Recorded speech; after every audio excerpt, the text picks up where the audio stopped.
Hey everyone, I'm Peter Stories here to guide you today. If you use this video to drift off to sleep, please tap like, hit subscribe, and drop a comment telling me where you're watching from and what time it is there. Now settle in, get cozy, and let yourself relax.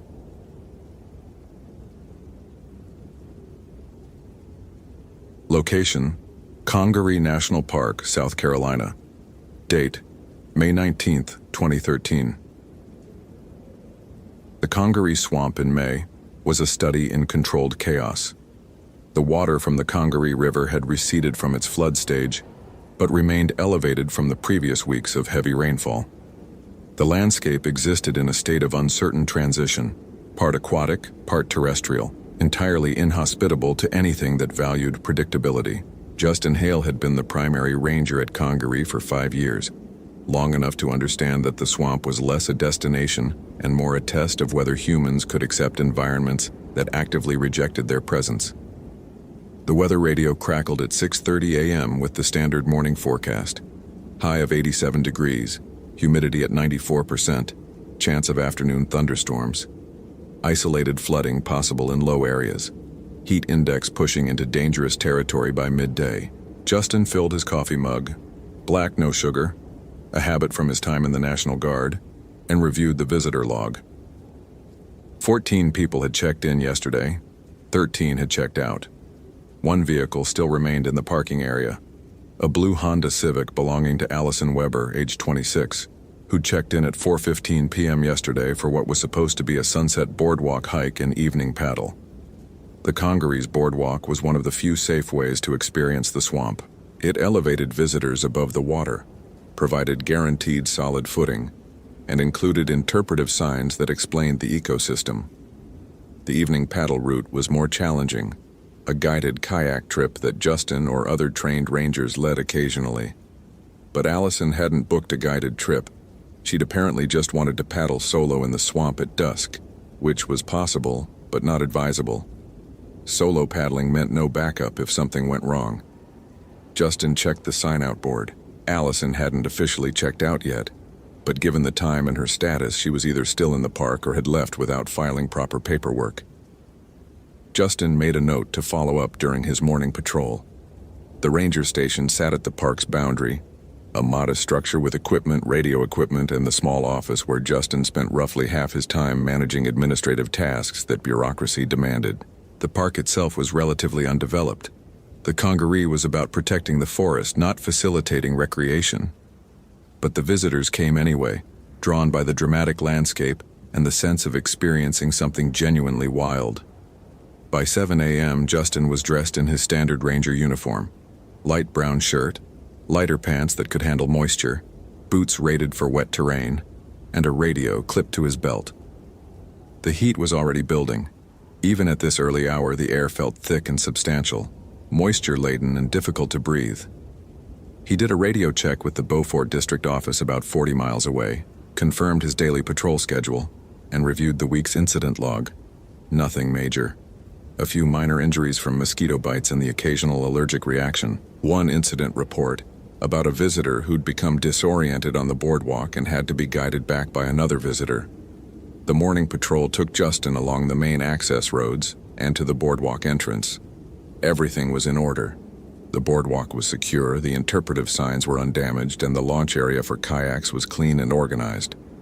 Justin confirmed that Allison's vehicle was the Honda Civic in the parking area. License plate matched her check-in information.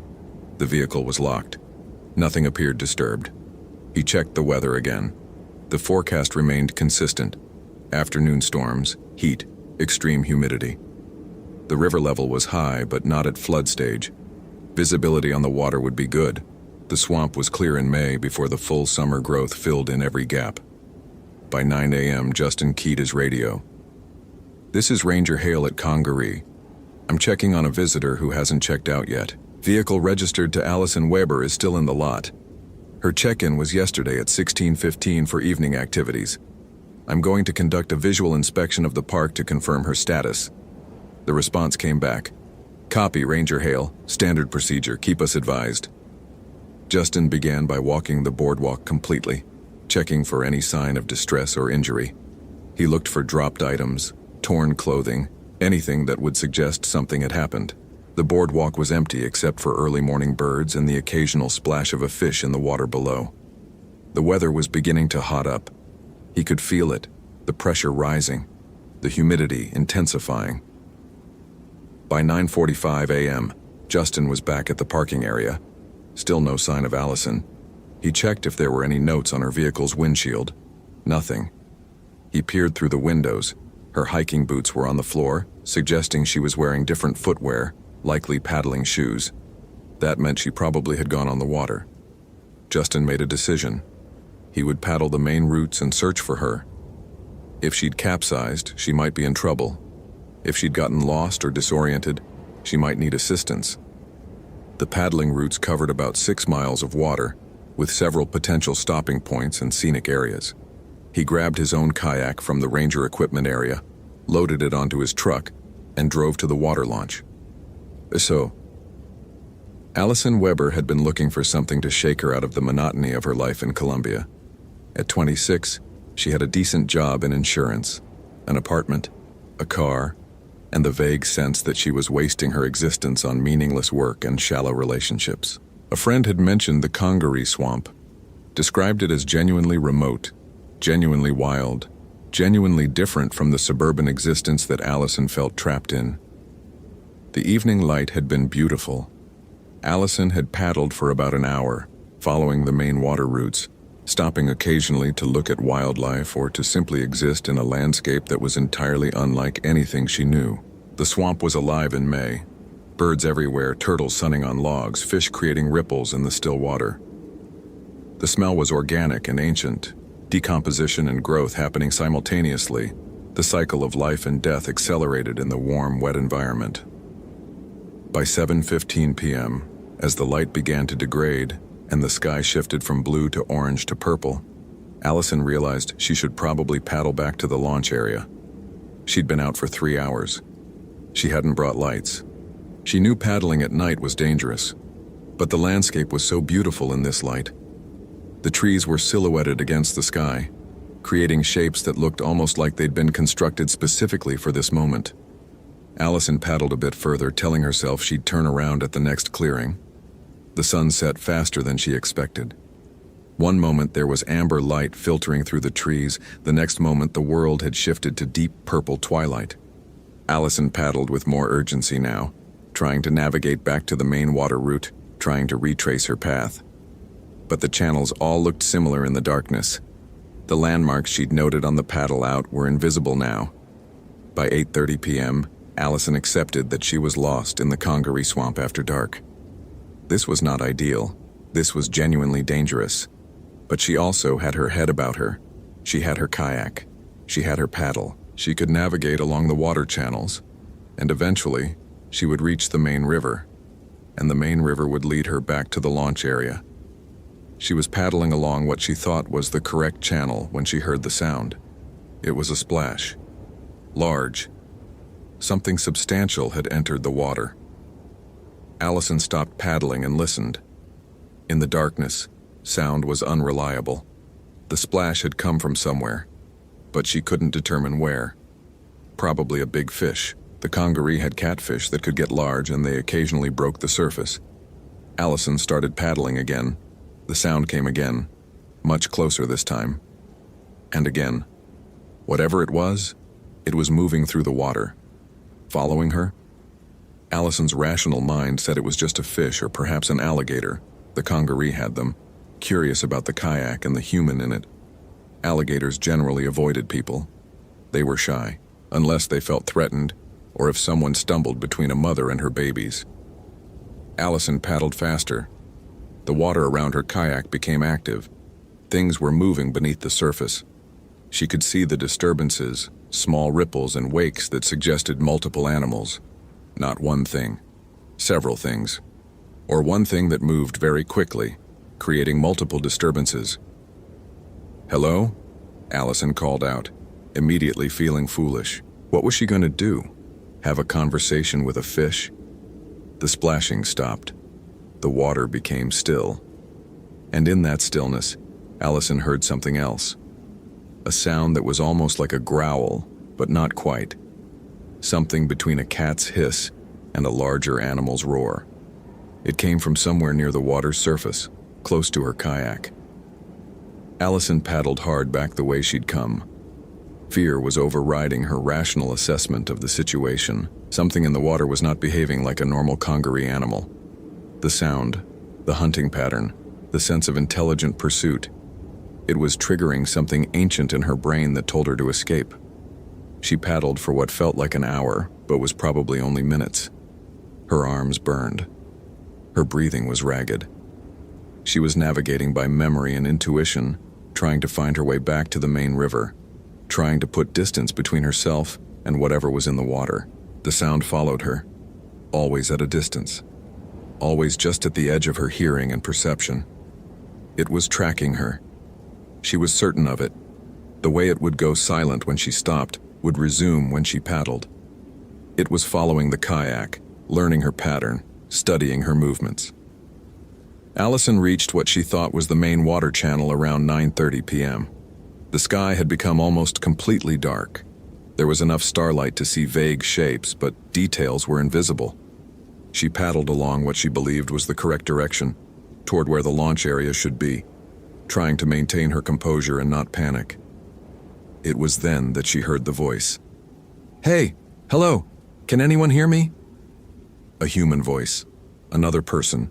Relief flooded through Allison. She wasn't alone in the swamp. Someone else was out here. "Yes," she called back. "I'm here. I'm in a kayak." "Where?" The voice came back. It sounded male, maybe in his 20s or 30s. "Can you paddle this way? I need help." "Where are you?" Allison called. She tried to identify the direction the voice was coming from, but sound carried strangely in the swamp at night. It seemed to come from everywhere and nowhere. "Over here, by the big cypress trees. I flipped my kayak. I'm in the water." Allison felt a jolt of fear. Someone was in the water. That meant they were vulnerable to whatever had been chasing her. "Are you hurt?" she called. "My arm. I think I hit it on something. Please, I need to get out of the water." Allison paddled toward the voice, toward where the big cypress trees should be.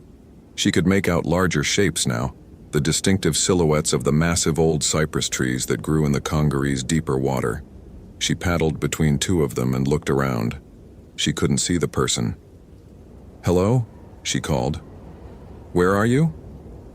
The water around her kayak erupted into motion. Something massive rose from the depths, a shape that was all wrong, that didn't move like any animal Allison knew. For just a moment, backlit by the faint starlight, she got a clear look at it. It was feline in shape. 4 legs, a muscular body, a head with ears and a face. But the proportions were exaggerated. It was larger than any big cat should be.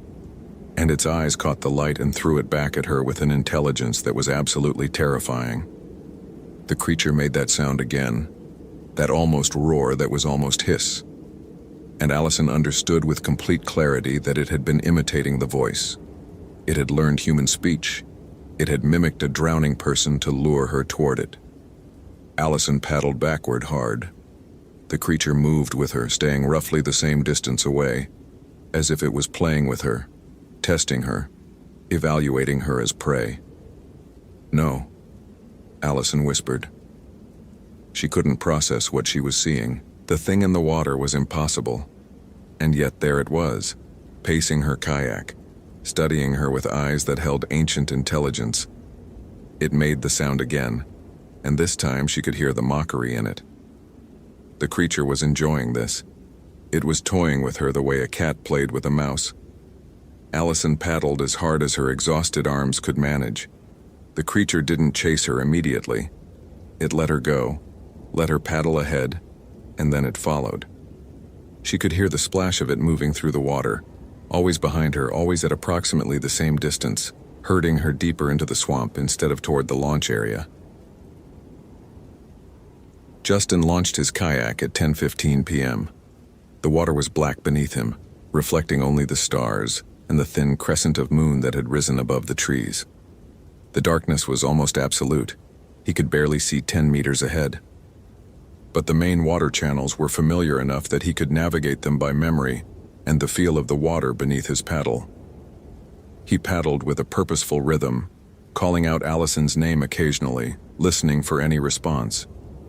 The swamp at night was alive with sound: insects, frogs, the occasional splash of a fish or turtle. But no human response. By 10:45 p.m., Justin was beginning to consider that Allison might have made it back to the launch area and was simply sleeping in her car, unaware that she should have filed a checkout form. It happened occasionally. People would paddle in the evening, get disoriented, struggle to navigate the channels in darkness, and end up returning to the parking area well after they'd planned. But something in Justin's experience told him that wasn't what had happened. His instincts, honed by 5 years of working in a difficult environment, were sending signals that something was wrong. He was paddling through one of the deeper channels when he heard the splash. Large, substantial, not the splash of a normal swamp animal. Justin stopped paddling and listened. The splash came again. Much closer. Whatever it was moving through the water. And it was moving with purpose and intelligence. Justin felt the familiar tingle of adrenaline response. His hand moved instinctively toward the knife at his belt. Not much protection against something in the water, but something. "This is Ranger Hale," he called out. "Congaree National Park. If you need assistance, identify yourself." Silence. Then a sound that was almost like growling, but not quite. Something between a cat's hiss and a larger predator's call.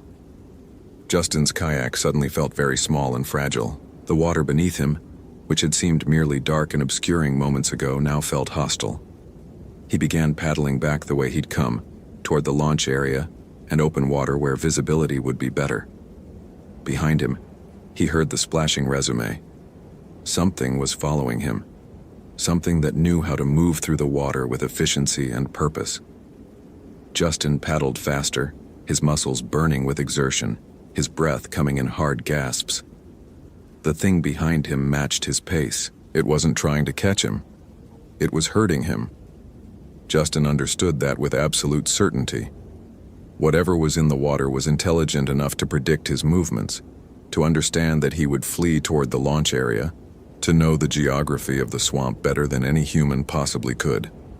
Justin burst out of the narrow water channel and into the main river section, just as his flashlight, which he'd activated in his panic, caught something in the water behind him. A shape. A silhouette. A form that was unmistakably feline but proportioned all wrong, moving with grace and power, watching him with eyes that reflected the flashlight beam. The creature made that impossible sound again, the almost roar mixed with almost hiss, and then it dove. The water where it had been visible rippled and smoothed, and when Justin looked back, it was gone.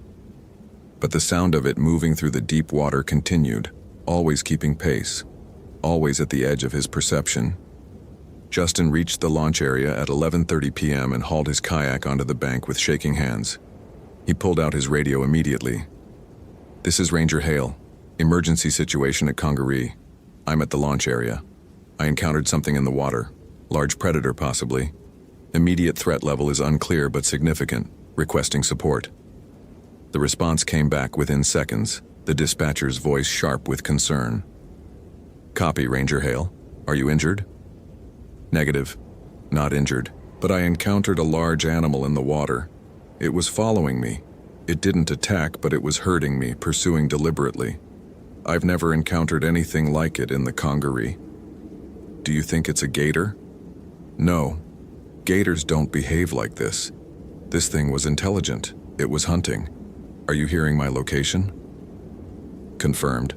We're dispatching local wildlife control and a field team from Beaufort.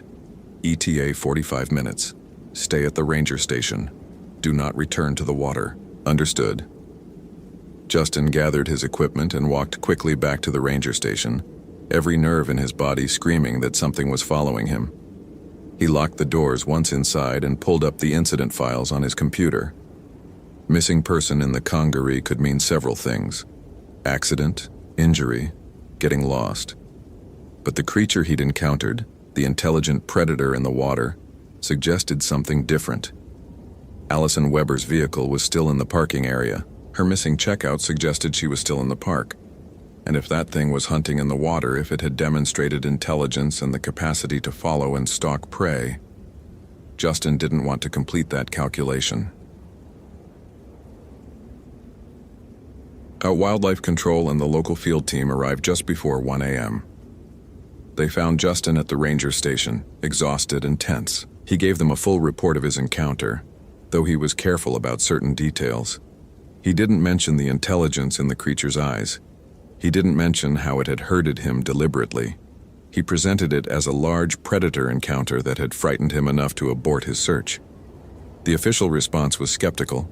The congaree had alligators, but they didn't usually grow to the size that would create the wake Justin had described. There were no large cats in the region, no panthers, no mountain lions, no apex predators other than humans. The swamp was checked regularly for unusual fauna, but they launched a full search anyway. Missing visitor after all. The protocols demanded a thorough investigation. They found Allison Weber's kayak at 2:47 a.m., floating near one of the deeper channels, completely empty. No sign of Allison, no sign of what had happened. Just the kayak, abandoned, floating in the black water of the congaree swamp. The official report listed Allison Weber as missing and presumed drowned. She had apparently capsized in the darkness and been unable to reach her kayak. Water in the congaree was cold enough to cause hypothermia, and the swamp's depth and vegetation made rescue operations extremely difficult. The case remained unsolved, but the presumption was accidental drowning. Justin didn't argue with the assessment. He filed his report accurately but left out certain details. He never mentioned the creature's intelligence. He described it only as an unidentified large predator and left it at that. But Justin never returned to the water after that night. He arranged his ranger duties to avoid paddling expeditions. He transferred to office work when the opportunity presented itself. 6 months after Allison Weber's disappearance, Justin requested a transfer out of Congaree. The request was approved. He cited personal reasons. The Park Service accepted the transfer without questioning. The Congaree Swamp continues to receive visitors every year. Most paddle during daylight. Most follow the established routes. Most return safely to the launch area with stories of beautiful wildlife and pristine nature. But there are documented cases of solo paddlers who disappear at dusk or early evening. Their kayaks are found empty. They are presumed drowned or lost to accident. The water level is blamed. The darkness is blamed. Human error is blamed. No one mentions the shape that moves through the deeper channels at night. No one reports the splashing that follows paddlers in certain sections of the swamp. The locals, those who've lived in South Carolina for generations, they know about the Talipo. The old stories warned about going into the water at night, about traveling alone, about respecting the swamp's territory and the things that lived in its depths. The creature still hunts in the Congaree. It has learned to mimic human voices over the years. It has learned to recognize the sound of a paddle, the rhythm of a human moving through water. It has learned patience, the ability to follow a kayak for hours, learning the paddler's behavior, their fear responses, their desperate attempts to navigate in darkness. And every year, without fail, a kayak is found empty on the water. A paddler fails to return. A car sits in the parking area for days before being towed. The Congaree Swamp is beautiful in May. The wildlife is abundant. The landscape is genuinely wild, but the water holds something that doesn't appear in any official documentation. Something intelligent, something patient, something that has hunted in that swamp for longer than humans have had words to name it. And it is always hungry.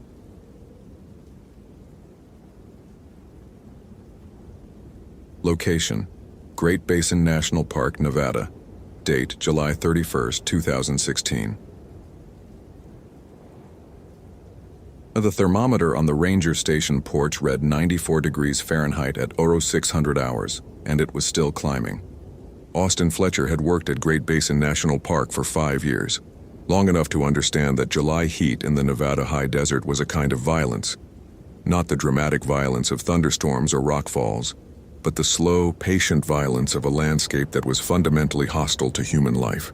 The high desert was a place where water was the single most critical resource, where dehydration could become critical within hours, where the distance between survival and death was often measured in the proximity to reliable water sources. Great Basin was a park of extremes.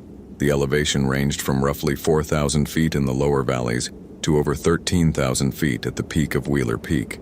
The temperature differentials matched the elevation. The valleys could reach over 100 degrees, while the high peaks could drop to freezing even in midsummer.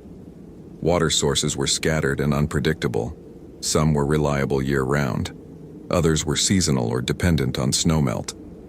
A few were legendary for their unreliability, sources that appeared on old maps but had dried up decades ago, or sources whose location had become uncertain through years of human memory degradation. Austin had established his morning routine long ago. Coffee at 0530 hours, weather check at 0545, permit review at 0600, equipment verification at 0615. The coffee was stronger than it needed to be, made with water from the station's reliable well, one of the advantages of working at a facility rather than deep in the backcountry. By 0630, he would be reviewing the overnight permit submissions and planning his day's activities. The forecast promised continued extreme heat, with afternoon thunderstorm potential developing around 1600 hours. The atmospheric conditions were unstable. A monsoonal moisture pattern was feeding into the Great Basin from the south, creating the possibility of rapid weather development. In this terrain, rapid weather could mean dangerous flash flooding in the narrow canyons that carved through the basin. The combination of heat, water scarcity, and potential sudden precipitation created a complex risk profile that required careful monitoring. Austin pulled up the overnight permit registrations. 2 parties had filed permits. A group of 3 hiking the Snake Creek Canyon route, planning to exit at the Lehman Caves trailhead, and a solo hiker named Chloe Parker, who had registered for a 4-day expedition through some of the more remote areas of the park. Chloe's permit specified that she was conducting hydrological research, water source mapping and testing, and her itinerary included visits to several springs and creeks that were known to be inconsistent or difficult to locate. Austin reviewed Chloe's credential photograph. She was a woman in her late 20s with the kind of direct, competent gaze that Austin had learned to recognize in experienced wilderness researchers. Her credential listed her as an environmental scientist with experience in desert water systems. Her permit notes indicated she was mapping spring locations for a university research project, attempting to document seasonal variation in water availability across the basin. The itinerary was ambitious. She would be moving between several water sources, spending each night at a different location, covering perhaps 10 to 15 miles per day across terrain that was unforgiving, even for experienced hikers. Austin approved the permit without hesitation. The woman was clearly qualified. That decision, made in perhaps 30 seconds based on credentials and experience and the assumption that knowledge meant safety, was something he would revisit many times in the years that followed, turning it over in his mind like a stone worn smooth by repeated handling, trying to locate the moment where he should have said no, should have questioned more carefully, should have recognized the warning signs that existed only in retrospect. The water sources that Chloe had planned to visit were scattered across different elevations and terrain types. The first camp would be at South Fork Spring, located at approximately 9,200 feet elevation in the southern section of the park. The second would be at Meadow Canyon Spring at roughly 9,500 feet. The third and fourth nights were listed as Remote Spring, Location TBD, and Baker Lake area, neither of which was on any standard park map. Chloe had included coordinate data for the locations, specific GPS references that she'd apparently obtained from older hydrological surveys or university research archives. Austin marked the locations in his own system and made a note to check in with Chloe by radio every evening to confirm her status and location. It was standard protocol for remote backcountry permits, and in this case, with a solo hiker visiting unfamiliar water sources in extreme heat, the protocol seemed particularly wise. By 0700 hours, Austin was in his vehicle heading out toward the South Rim area, beginning his daily patrol to confirm that overnight conditions had created no new hazards. The drive took him past the Wheeler Peak Scenic Drive, an 11,000-foot elevation scenic loop that was one of the park's main attractions. Visitors crowded the overlooks, took photographs, bought merchandise at the small gift shop, and experienced the sensation of being in high mountains without having hiked more than a few dozen meters from their vehicles. Austin had no judgment about this. Everyone's relationship with wilderness was valid, but he understood in a way that most day-use visitors did not, that the landscape beyond the scenic overlooks was genuinely dangerous. It was easy to forget the desert's hostility when you were standing in the relatively cool air of the high peaks, but that forgetfulness could be lethal for anyone who ventured far from marked trails and reliable water sources. The morning sky was clear, but the clouds were building on the horizon. Towering cumulus formations developing to the south, the telltale sign of monsoonal moisture and instability. Austin could smell it in the air, the metallic tang of distant rain, the quality of the atmosphere changing as moisture accumulated. By afternoon, the weather could transition from clear to dangerous with remarkable speed. He completed his morning patrol by 900 hours, confirmed that the main trail showed normal usage patterns and no evidence of emergency activity, and radioed dispatch to confirm his status. Everything was normal. The day was proceeding exactly as expected, the landscape following the patterns it had followed for countless summers. At 1,000 hours, Austin initiated radio contact with Chloe Parker on her permitted frequency. The response was immediate, her voice crisp and professional, confirming her location at South Fork Spring and her status as healthy and well-supplied. "Roger that, Parker," Austin said. "Weather report shows potential afternoon thunderstorms. How's the water situation at your location?" "Sources flowing well," Chloe responded. "Testing shows relatively clean water, good volume. I'm going to spend the full day here documenting the spring and gathering samples. Should be moving to Meadow Canyon tomorrow morning." "Copy. I'll check in with you tomorrow evening. Be aware of weather changes. Afternoon conditions could deteriorate rapidly." "Will do. Parker out." The transmission ended. Austin marked the confirmation in his log and continued with his day.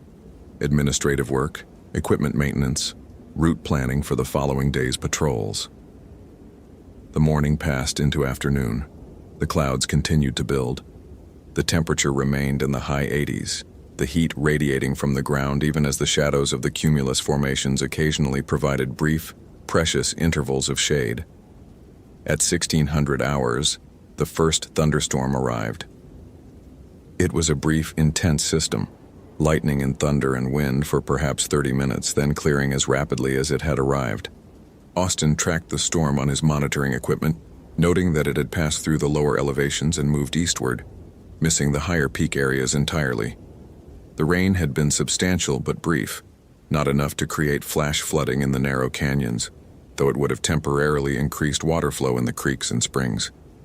He initiated contact with Chloe at 1800 hours, the time he'd established as the evening check-in. The radio remained silent. He waited 30 seconds and tried again. Still nothing.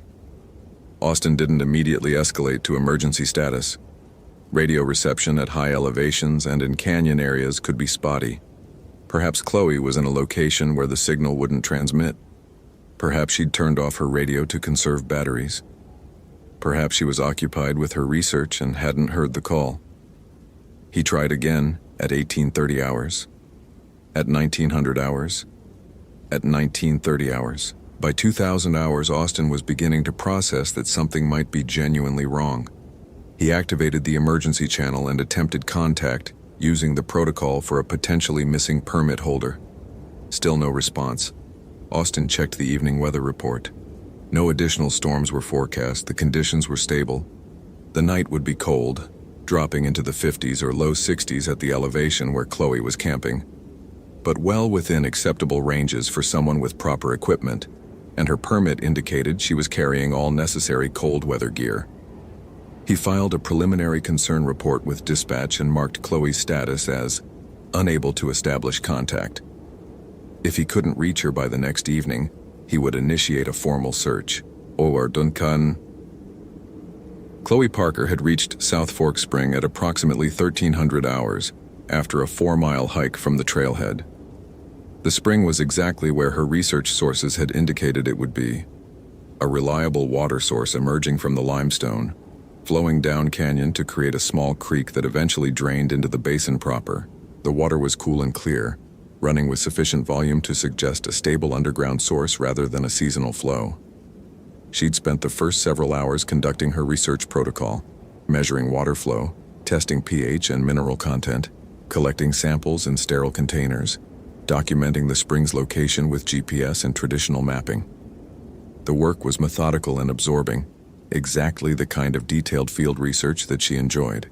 By 1600 hours, as the afternoon heat began its transition toward evening, she'd completed the initial documentation and had set up her camp in a relatively sheltered location, a short distance from the spring. The thunderstorm had arrived without warning. One moment clear sky, the next moment towering clouds and the sudden violent weather that the monsoon patterns could produce. Chloe had secured her equipment and had sheltered in her tent during the brief but intense rainfall, listening to the sound of water streaming down the canyon walls, understanding that the spring's flow was probably increasing significantly as runoff accumulated from higher elevations. When the weather cleared, she'd emerged from her tent to check on her water samples. That was when she'd heard it.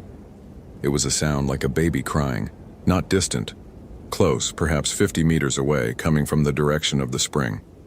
Chloe had recognized immediately that no human infant could be in this location. The park was closed to overnight use in most areas, and the nearest civilization was several miles away through difficult terrain. But the sound was undeniably present, undeniably audible, undeniably causing an instinctive response in her nervous system. That deep, evolutionary recognition that the cry of a human infant required response and assistance. She'd walked toward the sound, aware that she was doing something irrational but unable to stop. The spring was flowing more vigorously than it had been earlier. The thunderstorm runoff had increased the water flow noticeably. The creek that emerged from the spring had become a small torrent, the water turbulent and cloudy with sediment. Chloe had stood at the edge of the water, listening. The crying continued. It was coming from upstream, from the direction of the spring source itself.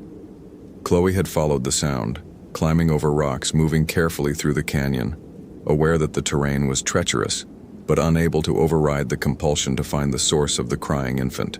The spring emerged from a narrow crevasse in the limestone, a space barely wide enough for a human to fit through, though the water flowed freely through it, emerging with constant force. Chloe had peered into the crevasse, trying to see where the sound was coming from. The crying had continued, echoing from somewhere in the depths of the stone, from somewhere underground, from somewhere that human rescue was impossible. That was when she'd realized, not as a thought but as a recognition that arrived directly into her consciousness without passing through normal logic, that the crying was not coming from anything that needed rescue. The crying was coming from something that was trying to lure her into the water. Chloe had stepped back from the crevasse. She'd turned to walk back toward her camp, and that was when the water had grabbed her. It hadn't happened the way she might have imagined drowning. There had been no violent pulling, no overwhelming force. Instead, something had taken hold of her ankle, gently, but with absolute control, and had simply begun pulling her back toward the water. It had been the gentlest form of predation possible, the minimum amount of force necessary to accomplish its objective, as if whatever held her understood that panic would only make the process more difficult. Chloe had tried to resist. She'd attempted to pull free, to dig her hands into the stone to create friction that would slow the inevitable movement back toward the water. But her strength was insignificant compared to whatever had hold of her ankle. Within seconds, she was at the water's edge. Within moments, she was knee-deep in the turbulent flow. The crying stopped. What replaced it was not silence, but a sound that was worse than any cry. A kind of satisfied humming, a vocalization that suggested intelligence and satisfaction and the successful completion of a hunt. Chloe had looked down into the water at her feet, and she'd seen them. They were small, perhaps 2 or 3 feet in height, humanoid but fundamentally wrong. Their skin appeared to have a translucent quality, as if it was barely there, as if it was being held together by something other than normal human biology. Their eyes were too large, reflecting light in a way that suggested intelligence far beyond what human eyes could express. They were arranged in the water around her legs, holding her with hands that were webbed, fingers that extended slightly longer than human fingers, grips that were simultaneously gentle and absolutely inescapable. "Welcome," one of them said. Its voice was like the crying she'd heard earlier, but underneath it was language, was clarity, was the sound of something ancient speaking in English, despite not being anything that had evolved alongside humans. "You have come to the water. You belong here now." Chloe had opened her mouth to scream, but the creatures had begun pulling her deeper into the spring, and she had understood with the absolute clarity of someone experiencing profound trauma that screaming would serve no purpose here. There was no one to hear. There was no rescue coming. The landscape that she had thought was hosting her research was actually hosting her predation. The water had become not a simple liquid but something more complex. It had seemed to move with intentionality, to part for the creatures and for her sinking body, to carry her deeper into the spring source than the physical dimensions of the crevasse should have allowed. She had descended into water that should have been impossibly cold, but felt almost welcoming, almost like liquid that had been warmed specifically for her arrival. The creatures had continued to hold her, their hands gentle but absolute, their voices continuing to hum that satisfied, hungry sound.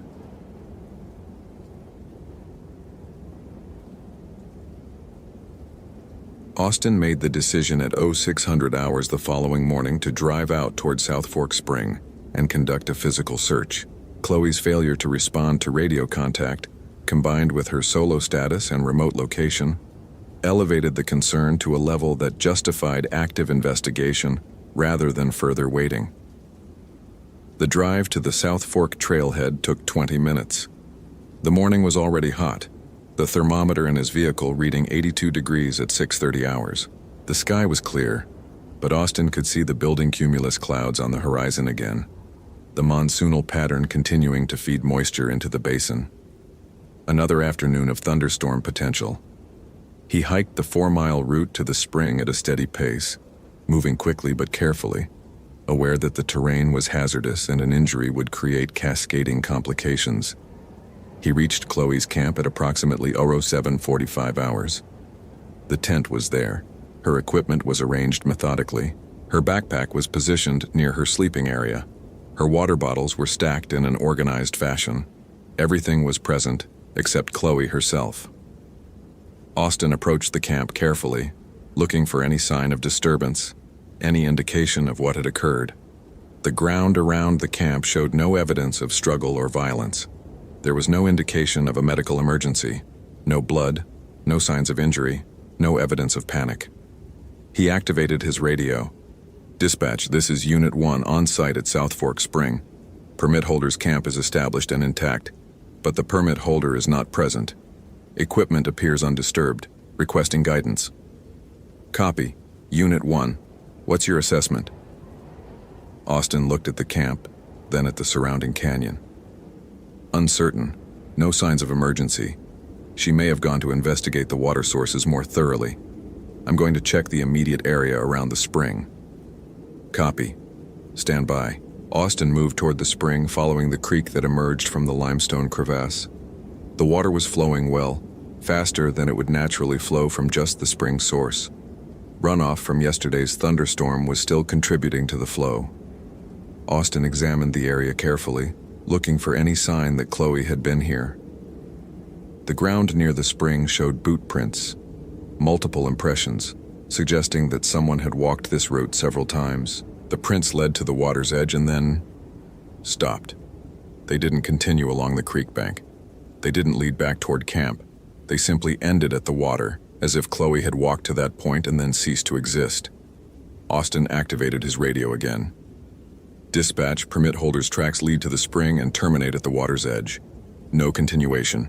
Requesting emergency backup and beginning formal search protocol." "Copy. Unit 1. Rescue volunteers are being mobilized. ETA 45 minutes. Continue investigation. Maintain radio contact." Austin spent the next several minutes examining the spring area more carefully. The crevasse from which the water emerged was barely large enough for a human to fit through, and the flow was too powerful for someone to navigate upstream. The creek that emerged from the spring could theoretically be followed downstream, but the terrain grew increasingly hostile. The canyon walls narrowed, the water became more turbulent, the possibility of safe navigation diminished. He was standing at the water's edge, processing his options, when he heard it. It was a sound like a baby crying.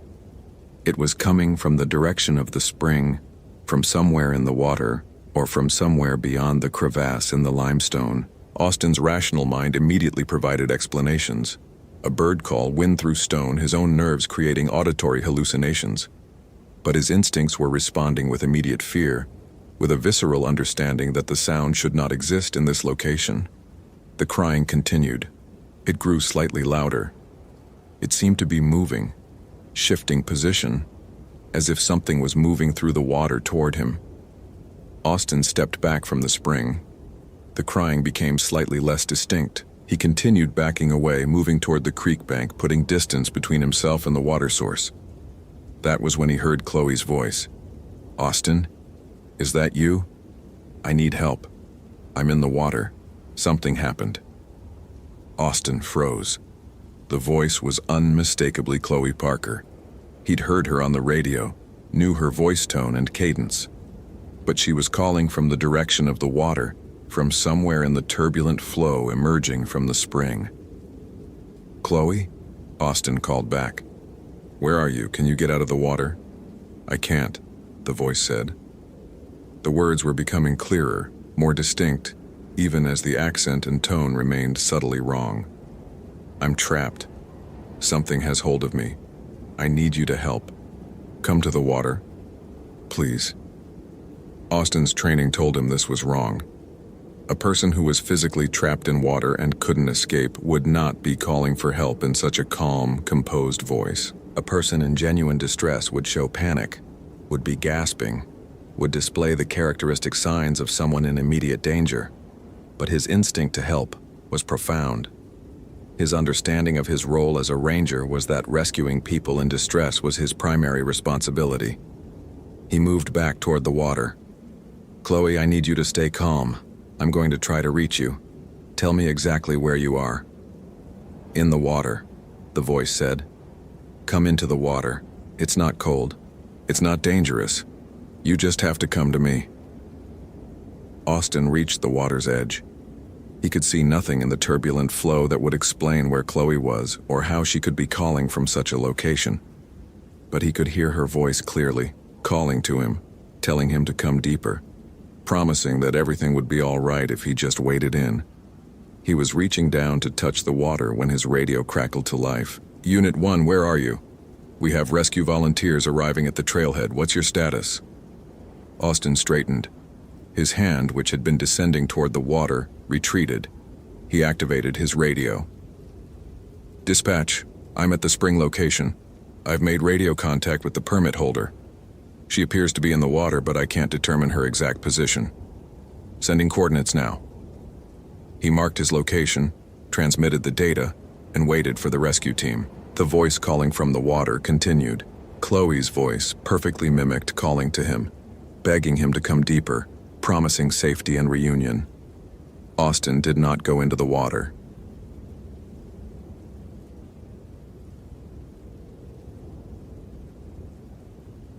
The search for Chloe Parker continued for 3 days. Rescue volunteers examined every accessible area of the canyon system. They checked downstream locations in case the water had carried her body. They searched the surrounding terrain for any sign of a missing hiker. They found nothing.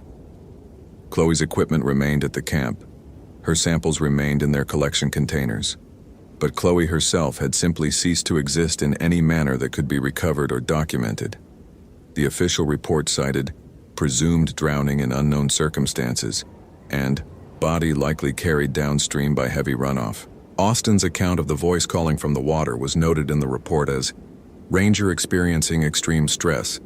Observations should be considered in context of emotional impact of missing person scenario. The case was closed pending any new evidence. But Austin remained at Great Basin for another 2 years before requesting a transfer. And during those 2 years, he avoided the South Fork Spring entirely.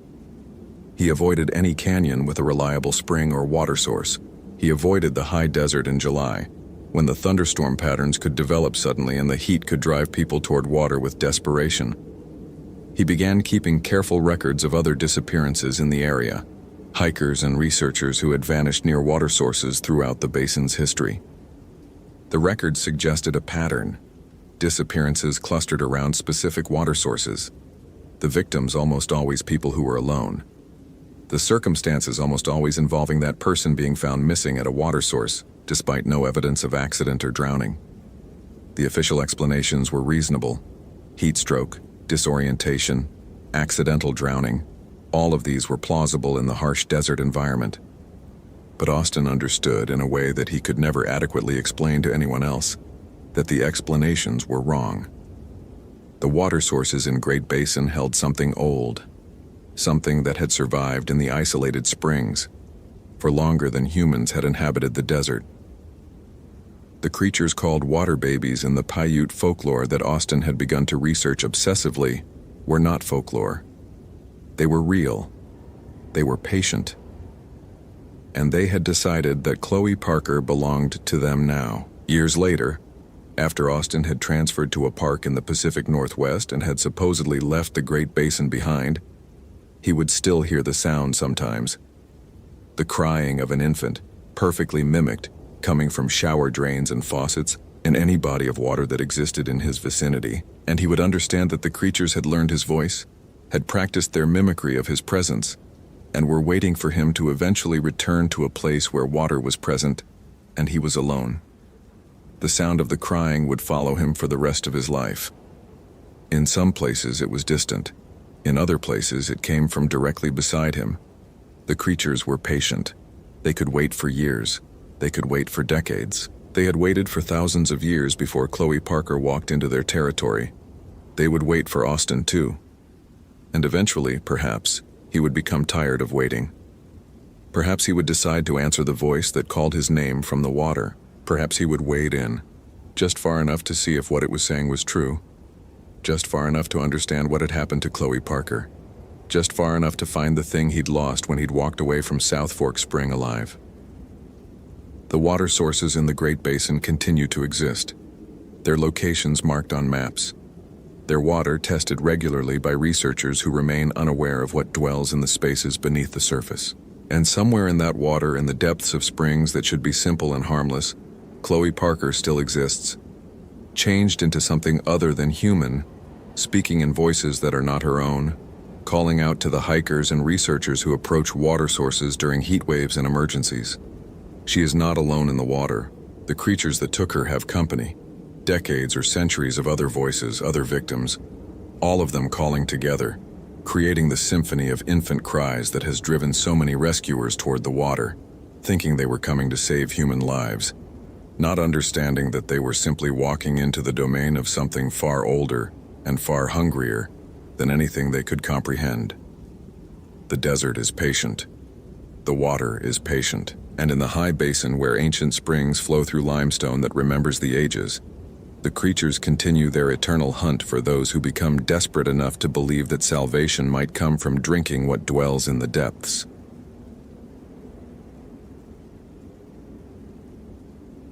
Location: Mammoth Cave National Park, Kentucky.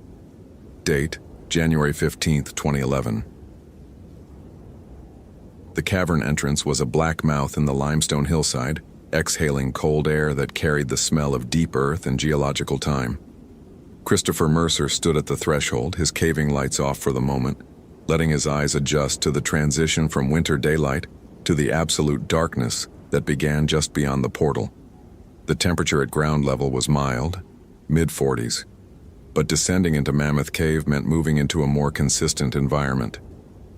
54 degrees year-round, the temperature holding steady hundreds of feet beneath the surface, insulated from seasonal variation by millions of tons of stone. Christopher had been the lead park ranger for the cave systems at Mammoth Cave National Park for 9 years. He was certified as a cave rescue specialist, held advanced permits for all the park's known passages, and had logged more than 2,000 hours in the subsurface. He knew the cave the way a surface ranger knew their forest. Not just the major passages, but the minor tunnels, the airflows, the patterns of water movement through the limestone matrix. He knew where the loose rocks were, where the floor could collapse without warning. where certain passages were dangerous due to hydrogen sulfide buildup or nitrogen narcosis effects on deeper dives. He knew the cave well enough to understand that something was wrong with it. The first indication had come 3 days earlier. A group of recreational cavers had reported that one of the lower passages, a tunnel system called the Lost River Route, had shown signs of recent animal activity. Fresh scat, fresh claw marks on the limestone walls, prints in the soft mud deposits. But the prints were impossible. They were too small to match any known fauna in the cave system. Smaller than a raccoon, smaller than an opossum, smaller, in fact, than any mammal that should have been present in an environment so far removed from surface daylight. Christopher had investigated the report himself yesterday. He had seen the prints. They were distinct and clear in the mud, 5-toed impressions roughly 3 to 4 inches in length, arranged in a pattern that suggested a bipedal gait. They were recent, created within the previous 24 hours, and they were everywhere, crossing and recrossing the passage floor, as if whatever was making them had been moving through the tunnel with no particular destination, just endless pacing back and forth. The prints disturbed him in a way he couldn't quite articulate to his supervisor. They weren't the prints of any animal he could identify. The shape suggested intelligence, the pattern suggested intention, and they led deeper into the cave system, toward areas that were marked on his maps as unmapped extensions and passages of unknown depth. This morning, Christopher had received a report that one of the park's volunteer researchers, a woman named Zoe Hartley, who had been conducting an environmental survey in the lower cave systems, had not returned from her expedition. She had been scheduled to complete her research and exit the cave by 4 in the afternoon. By 7, when she hadn't emerged, the park had initiated a search protocol. Zoe was experienced.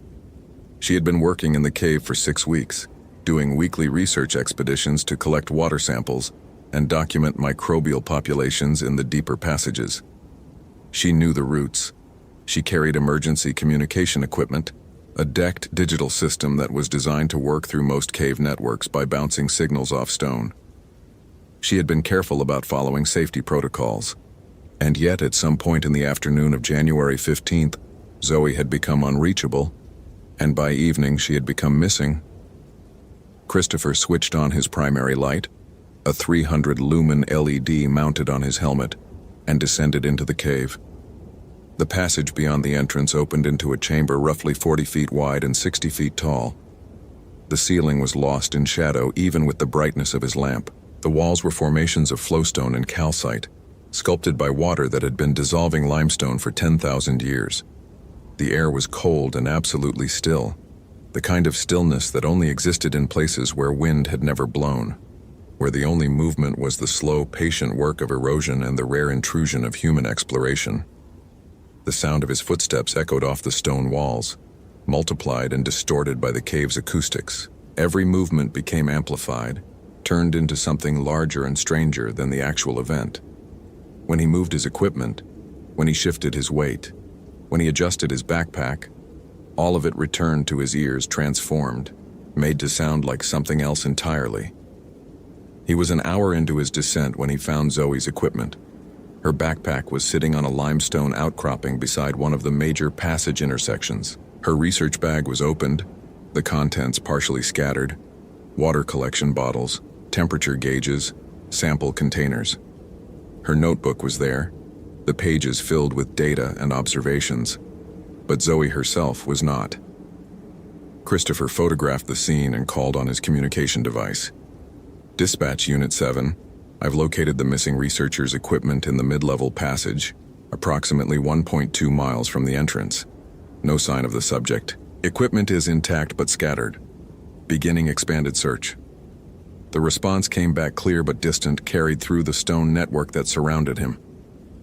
"Copy, Unit 7. Proceed with caution. Weather above is turning severe. Wind advisory issued for the region. Return to surface if conditions deteriorate." Christopher acknowledged. The cave, at least, was immune to surface weather, but he was acutely aware that rescue operations in the cave system would be hampered by conditions on the surface. Any significant snow or ice accumulation would slow response times, restrict access routes, compromised the ability of SAR teams to reach the cave entrance. He continued deeper, moving now along the routes that he knew Zoe had been exploring according to her research notes. The passages became narrower, more convoluted. The air became denser, carrying a smell that Christopher couldn't quite identify. Not the normal mineral smell of the cave, something organic, something like decay, but fresher, more recent than any animal remains that had been down here long enough to decompose fully. He was moving through a passage called Devil's Denture, a narrow corridor with a ceiling so low that it required crouch walking for portions, when he heard the sound. It was a voice calling from somewhere deeper in the cave, a woman's voice, a voice calling his name. "Christopher, Chris, please help me." It was Zoe's voice. Christopher would have recognized it immediately if his mind had been working with normal logic. But his mind was already beginning to process that something was fundamentally wrong with this situation. Zoe was calling from deeper in the cave, from a direction that made no sense, from a location that should have been impassable. He moved toward the voice. "Odianer." What Christopher couldn't know was that Zoe had been trapped in the depths for nearly 18 hours. She had been conducting her research survey in the mid-level passage, following a new tunnel that her preliminary mapping had indicated might lead to an unknown chamber system. The passage had been narrow but navigable, with a clear floor of packed sediment and visible water channels indicating drainage patterns. Zoe was meticulous in her research. She had marked her path with glow sticks, maintained a constant bearing with her compass, and kept detailed notes of her observations. And then the passage had opened into a chamber, and Zoe had made a decision that would cost her everything. The chamber was unlike any that appeared on the official park maps. It was approximately 30 feet in diameter and perhaps 20 feet tall, with a floor that was completely covered in what looked like small bones, animal bones scattered and broken, as if something had been feeding down here for a very long time. The bones were mixed with other materials, torn fabric, plastic containers, objects that were definitely human in origin. Zoe had been photographing the chamber, trying to understand what was creating this accumulation when she had heard the sound. It was small, a scratching sound, like something moving across stone, but it was everywhere simultaneously, coming from multiple directions, bouncing off the walls in a way that made triangulation impossible. Zoe had turned slowly, her light sweeping across the chamber, searching for the source of the sound. That's when she saw the footprints. They were on the walls, not on the ground, on the vertical stone walls arranged in patterns that suggested something had been climbing them, moving across surfaces that should have been impossible for any creature to navigate. The prints were small, roughly 3 to 4 inches in length, arranged in a pattern that indicated a creature that could move with equal facility on horizontal and vertical surfaces. Zoe had started backing toward the passage she had entered through. That's when the creature had revealed itself. It was small, roughly the size of a human child, perhaps 2.5 to 3 feet in height. But there was nothing childlike about its proportions. Its limbs were too long, its movements too articulated, as if it had joints in places where human joints shouldn't exist. Its face was... Zoe would never be able to find adequate words to describe its face. It was vaguely humanoid, but the proportions were wrong. The eyes were too large. The mouth was wider than it should be, with teeth that seemed to fill the entire lower jaw. And it was moving with a speed and fluidity that made Zoe's perception of distance and time seem inadequate. She had run. The passage back to the main cavern became a nightmare of narrow spaces and sharp turns. Her light bouncing wildly, her breathing becoming hyperventilation. She could hear the creature behind her, making sounds that were almost like laughter, almost like speech, almost like something trying to communicate in a language that had never been human. The creature had not attacked immediately. Instead, it had herded her, the way a predator herds prey toward a location where escape becomes impossible. It had cut off her path back to the main passages. It had forced her deeper into a section of the cave that was not on any official map, into a warren of small tunnels that seemed to have been specifically designed for something small and agile to navigate, but which were nightmarish for a human of normal size. Zoe had become lost in those tunnels within minutes. The passages twisted and turned, They doubled back on themselves. They seemed to rearrange themselves in her memory as she moved through them. She had dropped her research equipment trying to navigate through a particularly narrow section. She had torn her clothing on sharp calcite formations. She had become so disoriented that she could no longer determine which direction led toward the surface. And now, somewhere in the deeper darkness, the creature was hunting her. But not with the urgency of a creature that wanted to kill its prey immediately. It was hunting with a patience that suggested experience, expertise, the certainty of something that understood predation on a level that transcended simple hunger. Sometimes it called to her using her own voice. "Zoe, come back. I need help. Come help me." Sometimes it used other voices, the voices of hikers and researchers and tourists who had gone missing in the cave system over the past 100 years, whose voices the creature had preserved and learned through the act of consuming them. Zoe had been moving through the darkness for hours now, trying to navigate by feel and memory in the faint hope that she could stumble back toward an exit. Her light had failed. She had no idea how long ago. The batteries had drained, or she had hit it against stone too hard. Or the creature had taken it from her at some point during one of the moments when reality had become too fragmented to trust her own perception. Now she was moving in absolute darkness, one hand on the stone wall beside her, her other hand held out before her in hopes of detecting obstacles before she collided with them.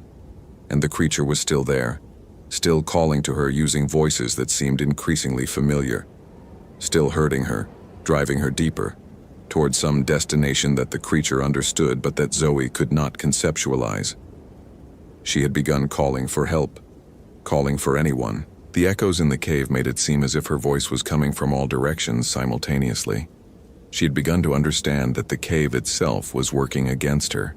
That sound carried strangely here, that the darkness was not passive but active, pressing against her consciousness with a weight that made thought increasingly difficult. When she heard a real voice, a human voice calling her name, she had responded immediately, forgetting in her desperate need for rescue that the creature had demonstrated the ability to perfectly mimic human speech. She had called back, "Christopher, I'm here. Please help me." The footsteps were coming now, moving deeper into the passages.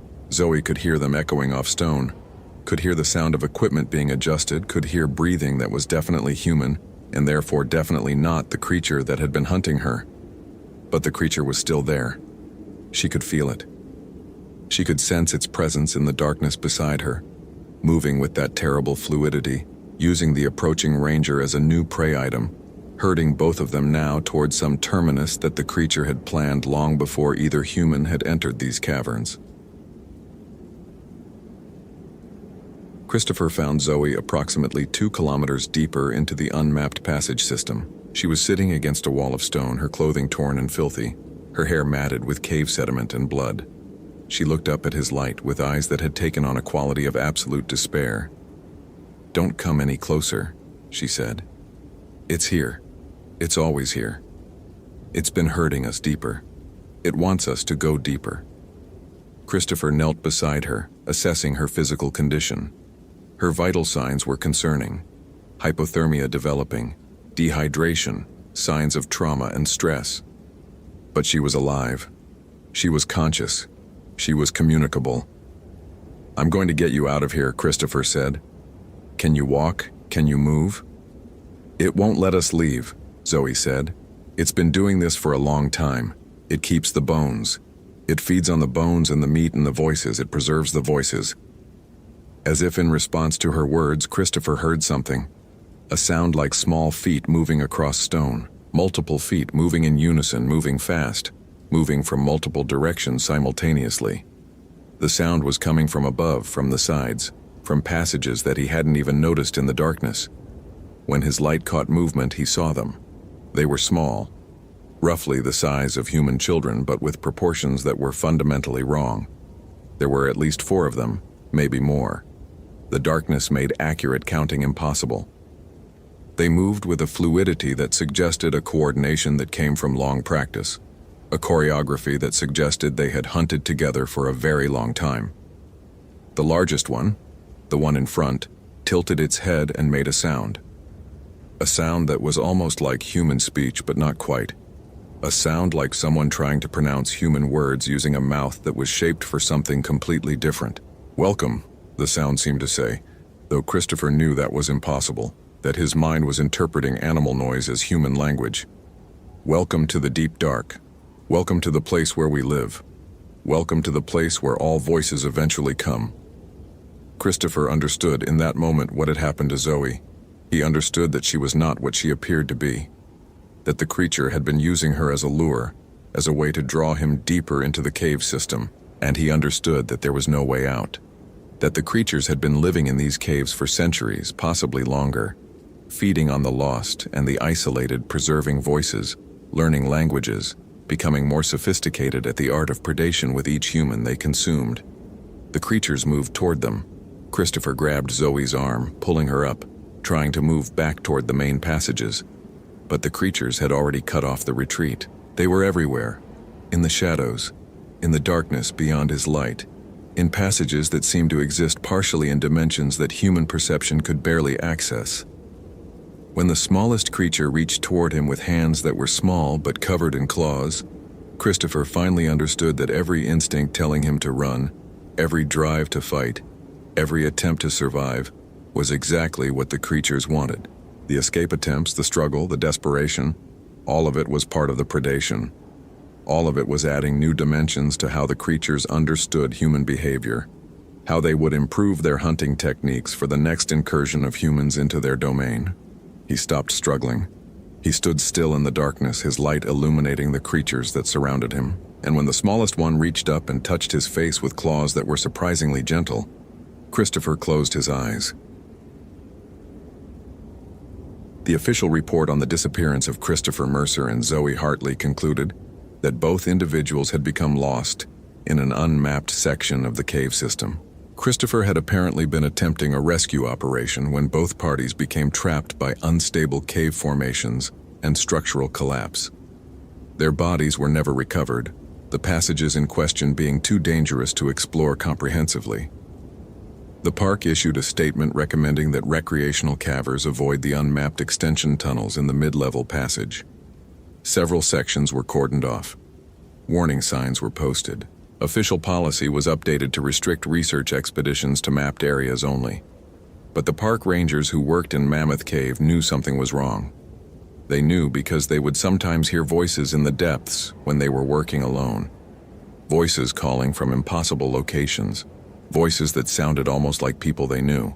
Voices that carried the exact inflection and speech patterns of researchers and rangers who had gone missing in the cave system over the years. And they knew something was wrong because sometimes, when they were doing routine surveys in the upper passages, they would find small footprints in the dust. Footprints that arranged themselves in patterns that suggested intention, deliberation, intelligence. The creatures lived deep in the cave system, in passages that had never been mapped, in darkness that was absolute and timeless. They had learned human language from the dozens of people they had consumed over the centuries. They had learned to mimic voices with perfect accuracy. They had learned the patterns of human behavior, the weaknesses that made humans easy prey.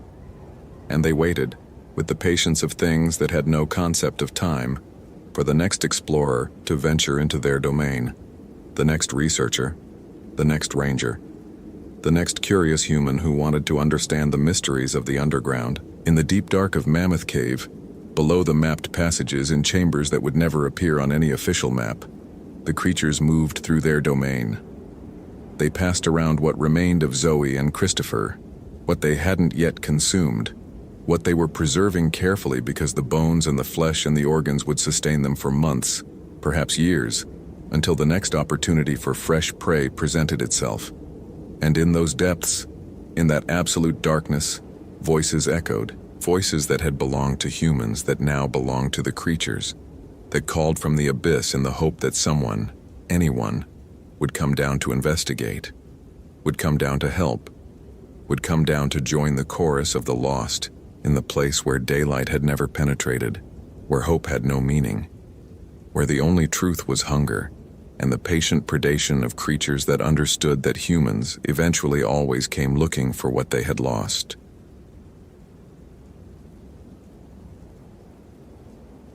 Location: Black Pine Wilderness Area, Washington. Date, October 18, 2012. Benjamin had been a ranger in Black Pine Wilderness for 7 years, long enough to know the forest like some people know their own houses. The morning of October 18th began like hundreds of others before it.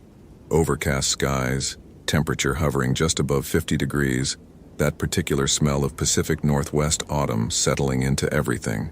He filled his thermos with coffee at the ranger station, the liquid steaming in the cool air, and checked the day's forecast on the wall-mounted weather radio. Rain coming by late afternoon, nothing severe, temperatures dropping into the low 40s by evening. Standard October weather. He checked his flashlight batteries more from ritual than necessity. They always worked, and verified his radio was on the correct channel, 9.3 megahertz, the frequency that connected him to dispatch in Everett, 30 miles away, and to the handful of other rangers scattered across Black Pine's 22,000 acres.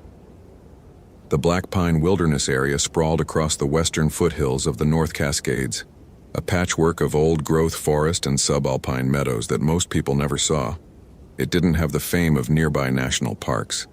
It didn't have the infrastructure or the crowds. Just trees, Douglas fir, western hemlock, Sitka spruce, rising in dark, even rows that made the forest feel both ancient and somehow uniform, as if the woods were a pattern that repeated endlessly in every direction. The trails existed, but they were rarely marked and less frequently traveled. Hikers preferred the official parks. Black Pine was for people who wanted to actually get lost, and for rangers like Benjamin who preferred the quiet. He spent the first 3 hours of his shift on the standard patrol, the North Fork Trail, where hikers occasionally reported bear sightings, though Benjamin had never seen more than scat and overturned logs. The service rode to the old fire lookout tower, checking for downed trees blocking access. The equipment at the maintenance shed, shovels, Pulaskis, coils of rope hanging in neat rows on the shed's interior walls. Everything in order. Everything as it should be. Benjamin stopped at the overlook above Eagle Meadow and stood for several minutes, watching the light filter through the canopy. The trees rose like columns in a cathedral, and the space between them seemed to hold the gray light of the overcast sky. It was beautiful in that understated way that made people feel insignificant. He liked that feeling. The call came in over the radio at 1:47 p.m., just as Benjamin was finishing his lunch at the station. All units, we have a missing hiker report for Black Pine Wilderness. Female, early 20s, last seen leaving the Cascade Loop trailhead approximately 0900 hours this morning. Family reported her overdue for evening check-in. Her name is Emma Hendricks. Vehicle is a silver Honda Civic license plate. The dispatcher paused as she read the plate number. Benjamin knew dispatch in Everett was small, usually just one person managing multiple wilderness areas. She was supposed to be back by 1600 hours. Family getting concerned. Benjamin set down his sandwich. Copy dispatch. This is Unit 3. I'm familiar with that trailhead. I'll run up there now and check the parking area. What's her experience level? Minute, the dispatcher said, and there was paper shuffling in the background. Okay, family says she's hiked in Washington before, but nothing extensive. No overnight gear, just day hike. Carrying a light pack, water bottle, nothing emergency related. Cascade Loop was one of the more popular trails in Black Pine despite the lack of marketing. The trail climbed gradually through mixed forest for about 5 miles, emerged at a small alpine lake, and could be done in a reasonable day hike if you didn't linger. Emma Hendricks should have been back by 4 o'clock. At 2 in the afternoon, she might just be running late. But family didn't usually report a missing person until evening unless something felt wrong. Copy dispatch, I'm heading there now. Benjamin locked the station and took the ranger truck up the winding access road. Black Pine Wilderness didn't have the manicured feel of the national parks. The roads were gravel and pocked with potholes that could bottom out an ordinary car. But Benjamin knew these roads. He navigated them without thinking, his attention already shifting to what he might find or not find at the trailhead. The parking area was small, just 7 spots gravel marked with painted rocks. The silver Honda was there, parked at the lot's far end. Benjamin pulled in beside it and killed the engine. The lot was empty otherwise. Just the 2 vehicles, the faint rush of wind in the trees above, and the smell of impending rain that hadn't quite arrived yet. He checked the car, doors locked. Inside, he could see a jacket on the passenger seat, a water bottle in the cup holder, what looked like a paperback book face down on the dashboard. These were the details that made people real. The small objects they left behind that said, "I was here. I planned to return." Benjamin felt something settle in his chest, a weight that wasn't quite worry but wasn't quite nothing either. The trail began at the parking area's north edge, marked with a standard Forest Service sign that was weathered but still readable. Benjamin started walking, his boots finding the familiar rhythm of the path. The trail was well maintained. His team had cleared it last month, and the forest on either side was the cathedral silence he'd enjoyed from the overlook. Hemlock and fir and Douglas spruce rising in their columned rows, the understory thick with ferns and fallen wood in various states of decomposition. The smell was rich, damp earth, fungal decay, the green smell of growing things. Sound was distant and muted. The wind moved through the canopy far above, creating a whisper that seemed to emanate from the entire forest rather than any particular source. Benjamin checked his watch. 2:15 p.m. 2 hours and 15 minutes since Emma had last been seen. It wasn't unusual for a hiker to move slowly through the wilderness, to stop and look at plants, to sit and rest, to lose track of time in a way that was easy to do in a place where clocks had no meaning. But Benjamin's pace was faster than casual. He was looking. The trail climbed steadily for the first mile, switching back through dense forest. Here, the canopy was so thick that even at mid-afternoon, the forest felt twilit. Benjamin used his flashlight despite the time, because the contrast between his eyes and the darkness made it easier to see the trail itself. Around him, the forest was dense with life that he couldn't see. Birds moving in the canopy, small mammals in the understory, insects in the fallen wood. The sounds were minimal but present. A rustling here, a distant bird call there, the normal sounds of a functioning forest. By the time Benjamin reached the 2-mile mark, the normal sounds had changed. He didn't notice it all at once. It was subtle, like the way a room's temperature shifts degrees at a time without you realizing you're becoming cold until you're shivering. At first, he rationalized it. The wind had shifted. The time of day, late afternoon approaching, meant the forest's activity patterns changed. Birds settled down for evening. Small animals moved more cautiously. But the silence that surrounded Benjamin now wasn't the absence of sound. It was something active, something that felt like it was listening. He stopped walking. The trail stretched ahead of him, still clear, still marked with the occasional cairn, stacked rocks his team had placed, showing the way. The forest around him was absolutely still, no wind, no birds. The ferns along the trail's edge hung motionless, as if frozen. Benjamin stood for perhaps 30 seconds, listening, trying to understand what his body was registering before his mind could catch up.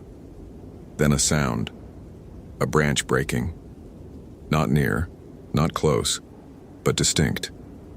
A sharp crack like something large shifting weight. Benjamin released the breath he'd been holding, probably a deer or an elk. Black pine had both.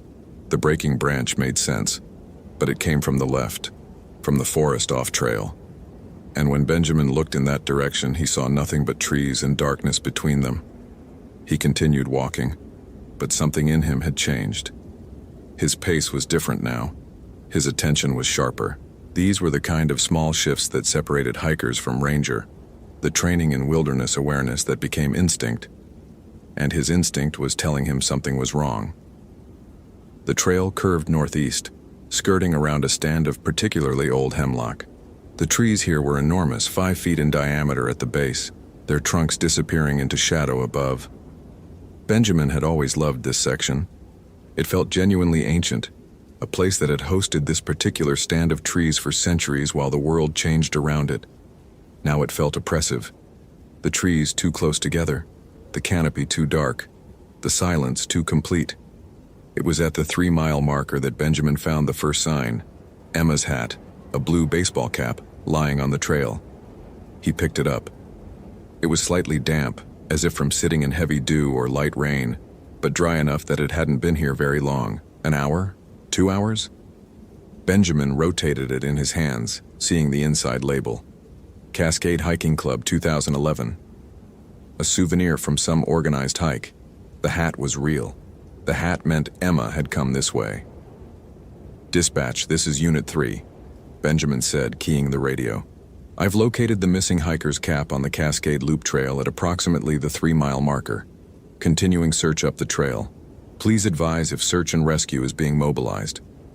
Static. Then dispatch came back, her voice slightly distorted with distance. "Copy Unit 3. Search and rescue has been notified. They're mobilizing out of Everett. ETA to trailhead approximately 1600 hours. Continue search and report. We're logging your position." 1600 hours, 4 o'clock, 2 hours away. Benjamin keyed the radio again. "Copy dispatch. We'll continue up to the lake and search from there." He put Emma's hat into his pack and kept walking. Emma Hendricks had been hiking in Washington for 3 years, ever since a breakup had sent her into nature seeking something she couldn't quite name. The Cascade Hiking Club had gotten her started, organized weekend trips to familiar destinations, people who knew where they were going. But lately she'd been venturing out alone. There was a freedom in it, a solitude that felt like it belonged to her specifically. The wilderness didn't care about her failed relationships or her stalled career or her family's expectations. It simply existed, beautiful and indifferent. The morning of October 18th had been perfect for it. She'd left Seattle at 6 in the morning, arriving at the Cascade Loop trailhead by 8:45. The parking lot had been empty. She'd been alone, which was how she preferred it now. The trail was familiar enough. She'd done it twice before, and the weather looked solid. Some clouds, but nothing threatening. She'd packed her usual day hike gear, water bottle, granola bars, jacket, phone. She didn't bother with a headlamp. She'd be out well before dark. The hike up the first 2 miles was exactly as she remembered it. The forest cathedral, the quiet, the sense of her own smallness against the vastness around her. She moved slowly, stopping occasionally to look at plants, or to stand in the filtered light and just breathe. This was why she hiked. Not for the destination, but for these moments of complete quiet, where her mind could stop running through all the things she wasn't accomplishing and just be present. At the 2-mile marker, Emma noticed something was different. The sound had changed. She realized it when she consciously listened, the way you realize you've been humming without noticing. When she'd started, the forest had been alive with small sounds. Now it was silent, not the silence of a respectful library, the silence of something holding its breath. Emma wasn't inexperienced enough to panic. She'd read enough nature writing to know that animals go quiet before predators. Maybe a bear was nearby, maybe a cougar. Washington had both, though encounters were rare. She stopped walking and stood very still, listening. The forest around her remained utterly silent. Not a bird, not an insect, not even the whisper of wind in the canopy, just the sound of her own breathing and the dull thud of her heart. After a minute of this, Emma continued walking. There was nothing else to do.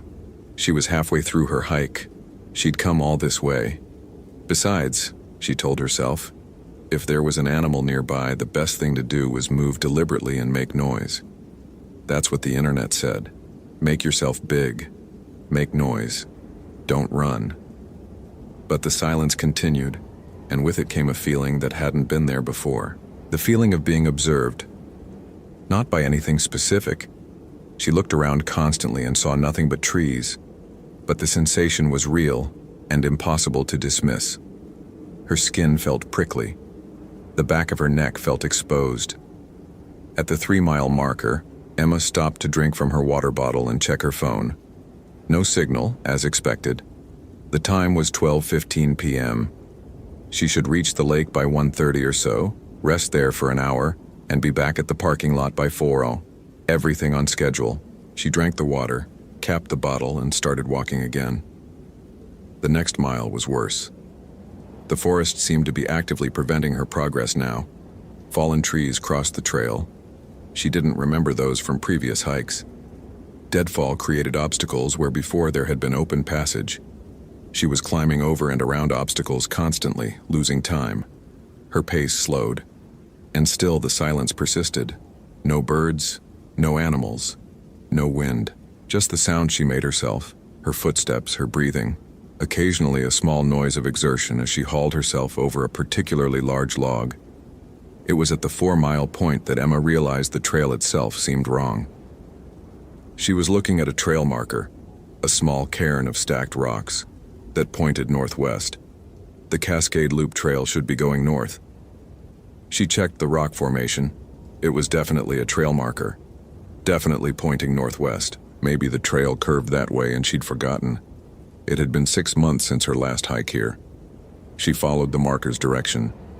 The forest on this side of the marker was denser, less traveled. There was no clear path, just a general line of least resistance between trees.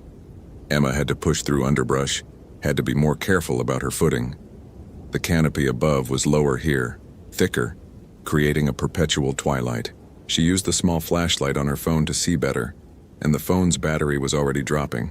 12% charge, red warning light flashing. She turned off the flashlight and tried to navigate by sight, but the forest all looked the same now. Trees, ferns, fallen logs, more trees. She'd been moving deeper for what felt like 30 minutes when she realized she hadn't seen another trail marker. Emma stopped. She turned around, intending to go back to the previous marker, back to the familiar trail. But when she looked behind her, she couldn't see clear direction back. The forest behind her looked exactly like the forest ahead of her. Same trees, same undergrowth, same absence of any marked path. She chose a direction that felt like it might be backward and began walking, but after 5 minutes she saw something that made her stop. The same distinctive double-trunked hemlock that she'd passed 10 minutes ago when moving forward. She recognized it because the two trunks twisted together at the base in an unusual way. Emma turned around, walking in what should have been the opposite direction. After another 5 minutes, she saw the same double-trunked hemlock again. She didn't realize she was shaking until she tried to move and found her legs unsteady. Emma sat down on a log and forced herself to breathe. This was not a rational situation. The tree should not be behind her and in front of her and behind her again. This was not how forests worked. She pulled out her phone, hoping against logic that there was suddenly cell service, but there was nothing. The battery was down to 3%, the low battery warning flashing like a heartbeat. Emma held the phone up, rotating slowly, trying to see if she could spot anything that looked like civilization. Smoke, a clearing, anything. The forest around her was thick with trees and shadows, and at the edges of her phone's light, she thought she saw movement. Something between the trees, something that wasn't quite solid, that seemed to move in a way that didn't make sense. Not running, not walking, moving like it was made of the forest itself. Her phone battery died. The Benjamin reached the Alpine Lake at 4 o'clock exactly, just as the first drops of rain began to fall. The lake was small, maybe 200 meters across, fed by a mountain stream that appeared from the forest to the north and disappeared back into it to the south. The water was dark, it always was at this elevation, and the clouds had come down enough that the mountains that should have been visible above the far shore were just suggestions in the mist. There was no sign of Emma Hendricks. Benjamin walked the shore, checking both sides of the lake's exit stream, looking for any indication that she'd stopped here. A rest spot, discarded garbage, footprints. He found nothing. The beach area was composed of small stones and scattered deadfall, and if anyone had walked here recently, the rain was already erasing the evidence. His radio crackled. Unit 3, dispatch. Can you advise your current status? Benjamin keyed the response. I'm at the Alpine Lake location. No sign of the missing hiker. I found her baseball cap at the 3-mile marker. Continuing search of the surrounding area. Copy, Unit 3. Search and rescue team has departed Everett. ET trailhead 16-15 hours. Weather is degrading. How's visibility in your location? Benjamin looked up. The clouds were lowering, the light diminishing as the afternoon progressed toward evening. Rain was falling steadily now, not hard but insistent. Visibility was down to maybe 50 meters before the forest disappeared into mist. Visibility is degrading rapidly, rain beginning. I'll continue search but will need light soon. Copy, Unit 3. Advise if you need support before SAR arrival. Benjamin didn't respond immediately. Search and rescue would arrive in maybe 45 minutes. They'd bring equipment and personnel and a professional search structure. He should probably wait for them, relinquish control to the trained SAR team. That was protocol. But Emma Hendricks had been missing for nearly 7 hours now. She had no overnight gear. She had no heavy jacket. If she was lost and frightened in the forest, waiting another 45 minutes might be the difference between rescue and tragedy. Copy dispatch. I'm going to continue searching north from the lake. We'll check in every 15 minutes. Copy, Unit 3. Proceed carefully. Advise of any findings. The forest north of the lake was different from the trail below. The trees were older, larger, with more space between them as if they'd been growing here for centuries and had found some natural spacing. The forest floor was soft with accumulated needles and moss, and deadfall lay in artistic arrangements like sculptures. There was a stream coming from somewhere north. Benjamin could hear it, and he decided to follow the water, on the theory that people often followed water when lost.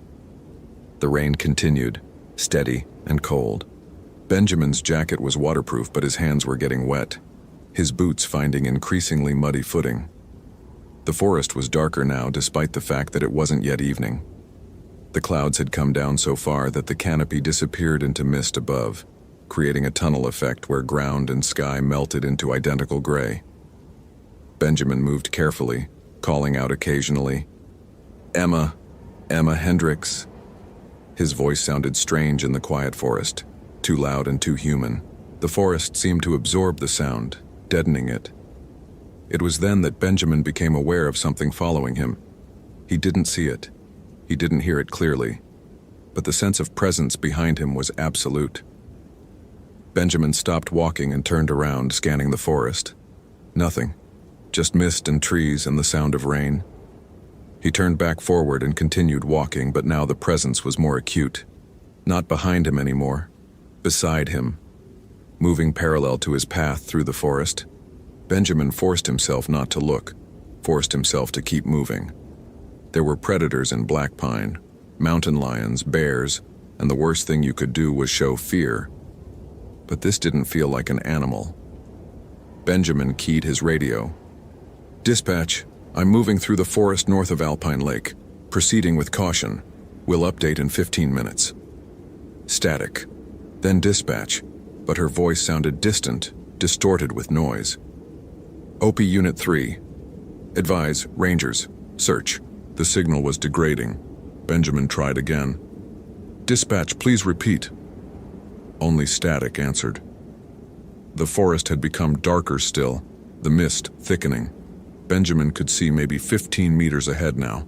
Behind him, beside him, the sense of presence had become overwhelming. He was being tracked. He was certain of it. Something was moving through the forest, matching his pace, staying outside of his direct line of sight. Benjamin stopped walking. "All right," he said aloud. "I know you're there." The forest went completely silent. No rain sound, no stream, no wind, nothing. "My name is Benjamin Price. I'm a ranger with the Forest Service. I'm looking for a missing hiker. Her name is Emma Hendricks. If you've seen her, I need you to tell me." The silence continued. Benjamin started walking again, but now his eyes were up, scanning the space between trees. The mist seemed to have thoughts. The rain seemed intentional, and at the edge of his vision he kept catching movement, shapes that weren't quite solid, that seemed to be made of the forest itself. The sound came then, distant enough to seem far but close enough to register perfectly in Benjamin's ears. A voice. A woman's voice. Emma's voice, he assumed, though he'd never heard her speak. "Help me."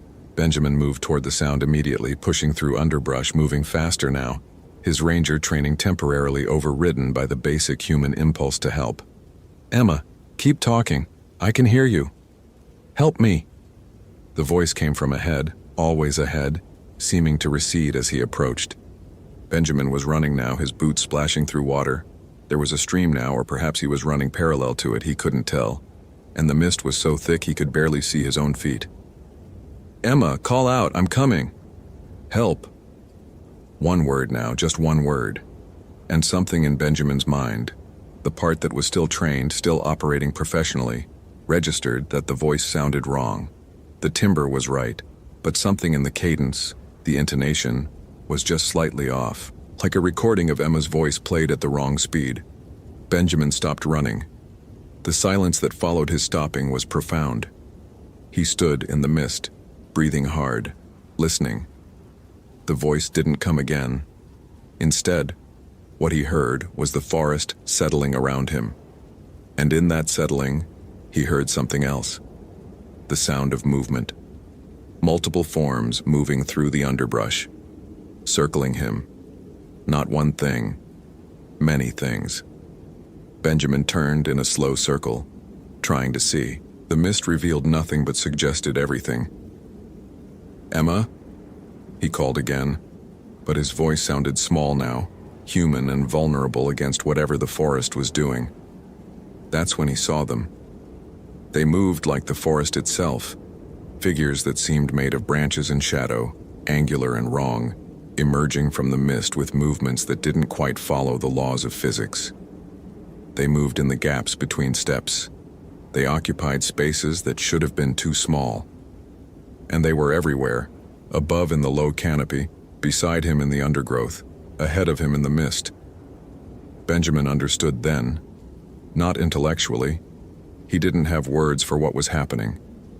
But somewhere in the deepest part of his brain, the part that remembered when humans lived in forests like this, he understood.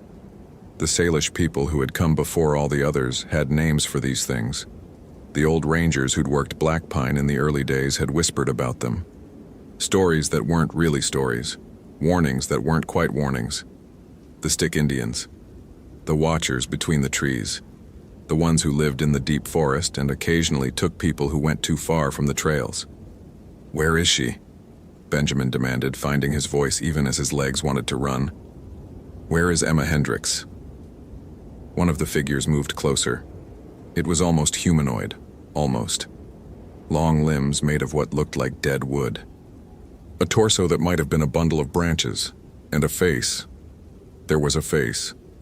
Mostly dark, mostly shadow, but with eyes that caught the gray light of the mist and held it. It made a sound, not speech.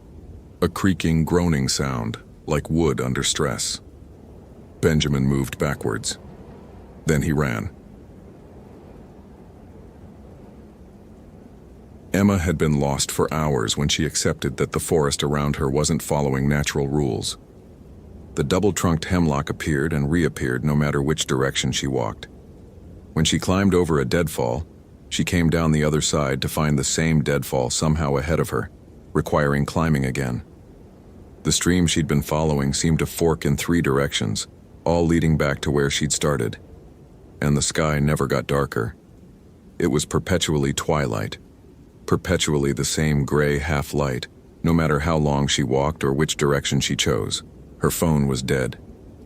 She had no way to track time except the growing exhaustion in her body and the dull panic that was building in her chest. That's when she heard the voice calling her name.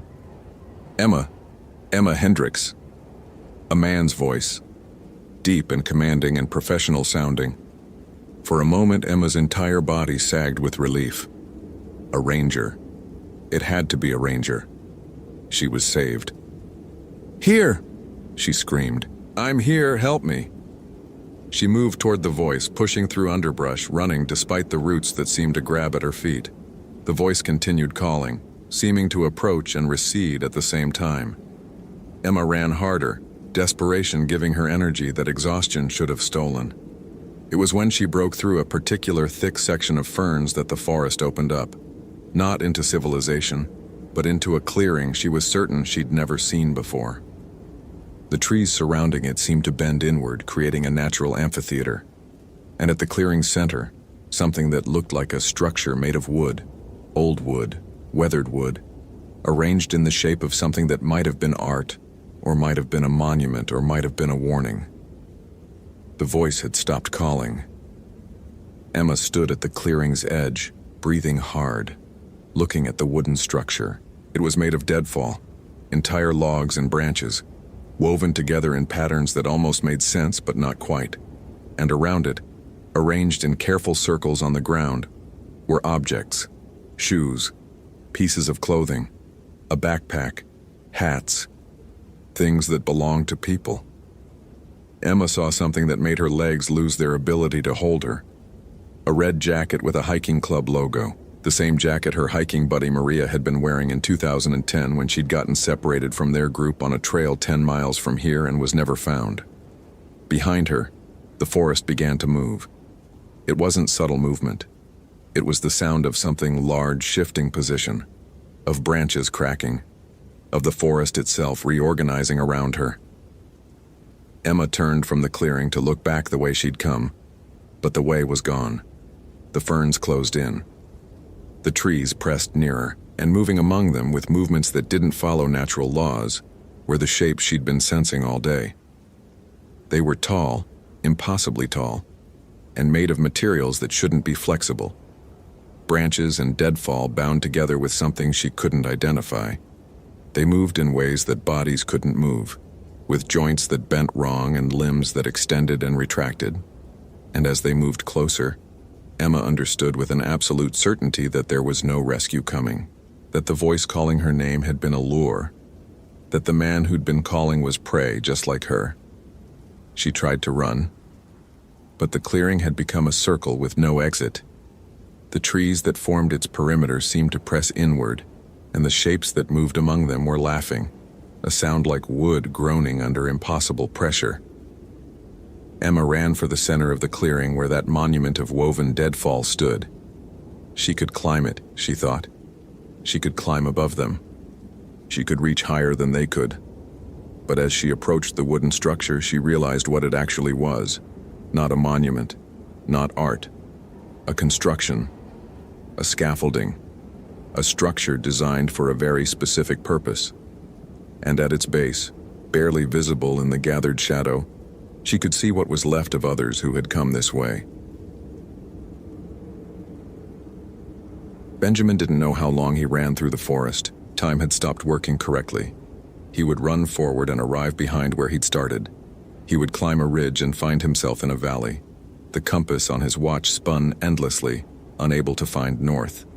And always, the shapes moved at the edge of his vision, following, surrounding, hurting him. He reached a trail at some point. He recognized the maintenance cairns, the blazes on the trees that marked the Cascade Loop, and he ran down it toward civilization, toward the trailhead, toward the ranger station. He ran until his lungs burned and his legs screamed. He ran until the forest opened onto the parking lot with its two vehicles, the silver Honda that belonged to Emma Hendricks and his own ranger truck. Behind him, at the forest's edge, the shapes stopped. They didn't pursue into the parking lot. They stood at the boundary between trees and open ground and made sounds like wood creaking in wind. Then, one by one, they retreated into the mist. Benjamin stood in the rain. It was evening now, twilight real and true, not the false twilight of the forest. And he found that he couldn't move. His legs wouldn't work. His mind wouldn't work. He managed to reach the truck and activate the emergency beacon on the radio with shaking hands. "Dispatch, this is Unit 3, emergency beacon activated. I'm at the Cascade Loop trailhead, send SAR immediately." Search and rescue arrived within 30 minutes. They found Benjamin sitting in the cab of his truck, shaking, unable or unwilling to speak. They found Emma's car still in the parking lot, Emma's personal effects inside. They found the baseball cap Benjamin had left on his truck's seat. He'd been clutching it for so long his hands had to be pried open. What they didn't find was Emma Hendricks. The search lasted 2 weeks. Dogs, helicopters, teams of trained rescuers combing every inch of the wilderness around the Cascade Loop trail. They found nothing. No body. No sign of struggle. No indication of where Emma had gone. The official report listed her as missing and presumed deceased, with the cause of death unknown. Benjamin Price requested a transfer out of the Forest Service. His request was denied due to staffing shortages. He still works out of Black Pine Wilderness, still patrols the same trails, still makes the same radio calls to the same dispatcher in Everett. But he never goes above the 3-mile marker anymore, and he definitely never goes to Alpine Lake. Some nights, when he's alone in the ranger station and the forest is particularly quiet, Benjamin's radio crackles with a voice that sounds almost like his own. It calls his name. It asks for help, and Benjamin sits in the dark listening, and he doesn't answer. The trees of Black Pine Wilderness stand as they always have, old and patient and full of watchers. Every season, a few hikers disappear. The parking lots near certain trailheads gradually stop filling with vehicles. Whole sections of the wilderness become understood, without official warning, as places where people simply don't return from. And in the deep forest, in the eternal twilight beneath the canopy, the collection of offerings continues to grow. A shoe here, a jacket there, pieces of people who ventured too far, who went off the marked trails, who ignored the wordless warnings of the land itself. The forest knows who belongs and who doesn't. The watchers know where the boundaries are, and every year, without fail, someone fails to respect them.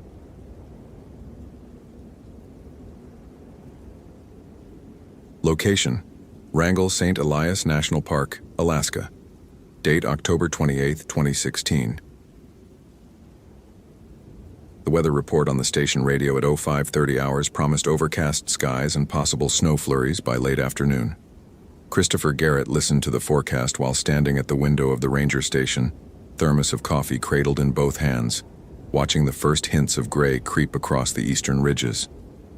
October in Wrangell St. Elias was a knife's edge between autumn and winter. Beautiful in that way that only wilderness extremes can be, when you're acutely aware that the land tolerates your presence on sufferance, and only for a while longer. Another week and half the south-facing trails would be officially closed. Another month and the entire park would belong entirely to itself again, to the glaciers and the bears preparing for hibernation and the things that moved in the spaces between the ice.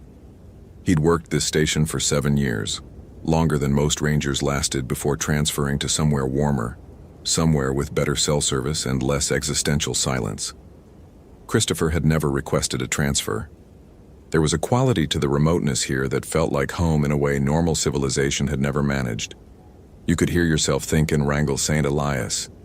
You could hear, period, the wind through the valleys, the groaning of glaciers, the absence of human noise. The station was a simple structure, a main office with a radio console that crackled with sporadic chatter, a small bedroom, a kitchen that had seen better decades. Outside, the parking area held 2 vehicles, Christopher's Chevy Silverado, maintained with ritual care, and the district ranger's sedan, currently empty and locked. Deputy Ranger Paulson was 300 miles south in Juneau for a meeting that would accomplish nothing and keep him away for 2 days. Christopher was alone. Not unusual. He preferred it. The morning routine had its own ritual: weather check, equipment inventory, permit review. By 0645 hours, Christopher had confirmed that 2 parties held active permits for the Copper River Valley Trail, a family group of 4 scheduled to exit at Kuskalana Glacier, and a solo hiker named Charlotte Voss, registered as a wildlife researcher, who had taken out a 3-day permit for the Bagley Icefield approach. Both were due back by 1800 hours today, weather permitting. By the time Christopher finished his coffee and headed out for the preliminary trail inspection, the first clouds had begun their advance across the summits, vast, billowing things that looked almost solid, as if you could walk across them. The temperature was already dropping. He could feel it in the quality of the air, a sharpening edge that promised frost by nightfall. His breath began to mist before he'd walked 50 yards from the station. The park at this hour was itself again, unwitnessed. The mountains rose in all directions, impossibly tall, impossibly ancient, their peaks lost in cloud cover that seemed to be descending even as he watched. Wrangell St. Elias contained some of the most remote country in North America. 30,000 square miles of glaciers, valleys, and peaks where the human footprint was measured in single-day visits and passing aircraft. Most visitors never penetrated more than a few miles from the main road. Those who did were either experienced mountaineers or people taking risks they didn't fully understand. The Copper River Valley Trail was the most accessible backcountry route, a 9-mile day hike that skirted the eastern margin of the St. Elias Range. It was where people went when they wanted to feel like they were really in the wilderness, but didn't want to actually risk their lives. Christopher approved the permits for these hikes because they were statistically safe, well-marked, and populated enough by summer traffic that the trails were easy to follow. But in late October, the summer crowds had vanished. The trails had reverted to something closer to their natural state. Charlotte Voss's permit application had included a note indicating she was conducting research on alpine vegetation and glacial recession patterns. Wildlife researcher was the standard designation. She'd attached photos of her credential from the Audubon Society. 34 years old, based in Fairbanks, experience in field research listed as extensive. Christopher had approved the permit without hesitation. The woman clearly knew what she was doing. That was what he would remember later. Not as reassurance, but as confirmation of his own failure to see what was wrong. Charlotte Voss knew what she was doing, right up until the moment the forest decided she didn't. It was Charlotte Voss had turned off the official trail at approximately 1140 hours, roughly 3 miles in, at the point where a barely discernible side route branched toward a series of glacial tarns that weren't indicated on most maps, but were known to harbor rare alpine plant species. She had made this decision with full awareness that she was leaving the marked path. Her GPS unit was working perfectly. Her sat phone was fully charged, though she'd decided not to carry it on a day hike, an acceptable risk given the hour of the day and the proximity of civilization. She was a competent hiker. She had led research teams in the Brooks Range. She knew how to read terrain, how to backtrack, how to remain calm when plans shifted. When she realized around 1300 hours that the terrain had become steeper than expected, and the vegetative markers she'd been using as reference points had begun to grow unclear, she didn't panic. She simply confirmed her coordinates on her GPS, marked a waypoint, and prepared to retrace her steps. The GPS showed her coordinates to be precisely where she should be. The elevation gain matched her estimates. The terrain ahead matched the topographic data. Everything was correct, so she continued forward another quarter mile, reasoning that the plant samples she'd come to gather were likely at a higher altitude, where the temperature extremes created the botanical anomalies that interested her institution. By 1330 hours, when she decided to turn around, Charlotte noticed that the trail she'd created on the way up, her boot prints in the soft ground, the occasional mark where she'd steadied herself against a rock, had become somehow unclear, not vanished. They were still there, but they seemed distant, as if they belonged to someone else's hike, someone who had come this way hours ago or days ago. The tracks should have been sharp in the recent soil. Instead, they looked aged, pressed flat, as if many people had walked them since she'd passed. She checked her GPS again. Her waypoint was still visible. She was 40 meters from where she'd entered the higher terrain. This was wrong. She would have seen those 40 meters. The mountainside should have looked familiar in the inverse direction. It should have looked like the same place, just reversed, like looking at a photograph reflected in a mirror. Instead, it looked like a different mountain entirely. Charlotte turned a slow circle, processing. The weather had worsened in the time she'd been climbing. Cloud cover had descended, dropping the visibility to perhaps 200 meters. The wind had picked up. These were minor concerns. She was well-equipped, well-trained, and her waypoint was waiting. She could simply navigate backward by GPS. She'd done it 100 times. She began walking. The GPS showed her distance to the waypoint decreasing. 38 meters, 35 meters, 32 meters. Perfect. She was making good time. The cloud cover was disorienting, nothing more. In clear weather, she'd have no difficulty. In this weather, she trusted her instruments, which were doing exactly what they were supposed to do. At 1340 hours, she reached the waypoint. She was standing exactly where the GPS insisted she should be standing, and there was no trail. There was no evidence of the downslope terrain she'd climbed to reach this point.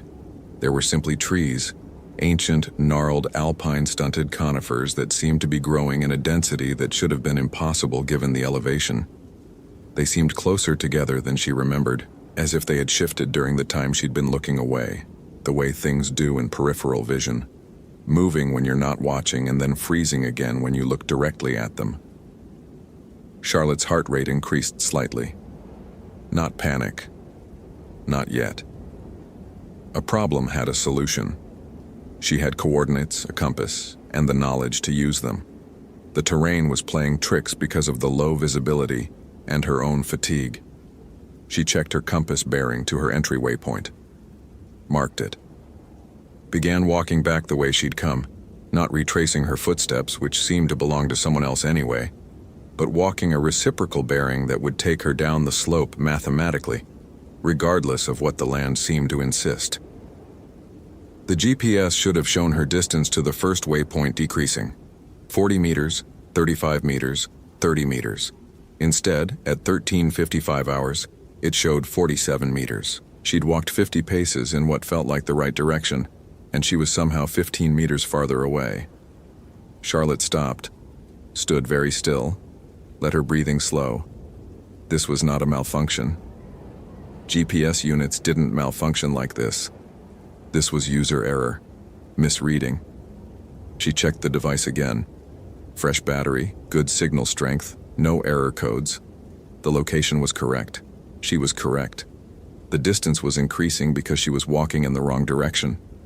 Except she wasn't. She was walking downslope. The physics was correct. The compass was correct.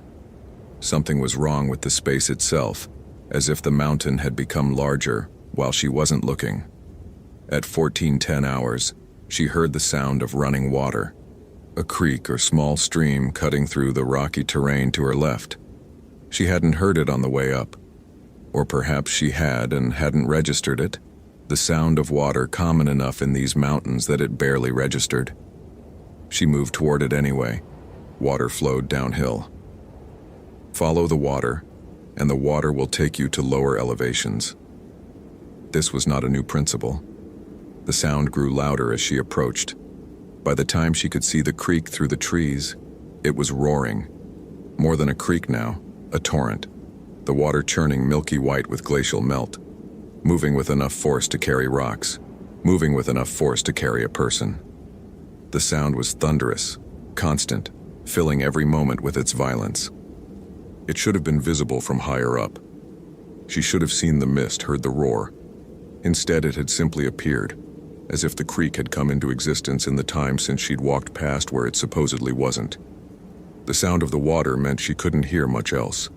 The forest was full of sound now, but it was only that one sound, the roar of the creek, endless and consuming. Charlotte realized, standing at the edge of that torrent, that she hadn't heard any animal sounds in the last hour. No birds, no movement in the underbrush, no evidence of life except her own breathing and the water's rage. And underneath the water's roar, so quiet she almost didn't register it, she heard something else. It was a voice, not shouting, not calling her name, just a voice, familiar sounding, speaking words she couldn't quite distinguish through the thunder of the creek.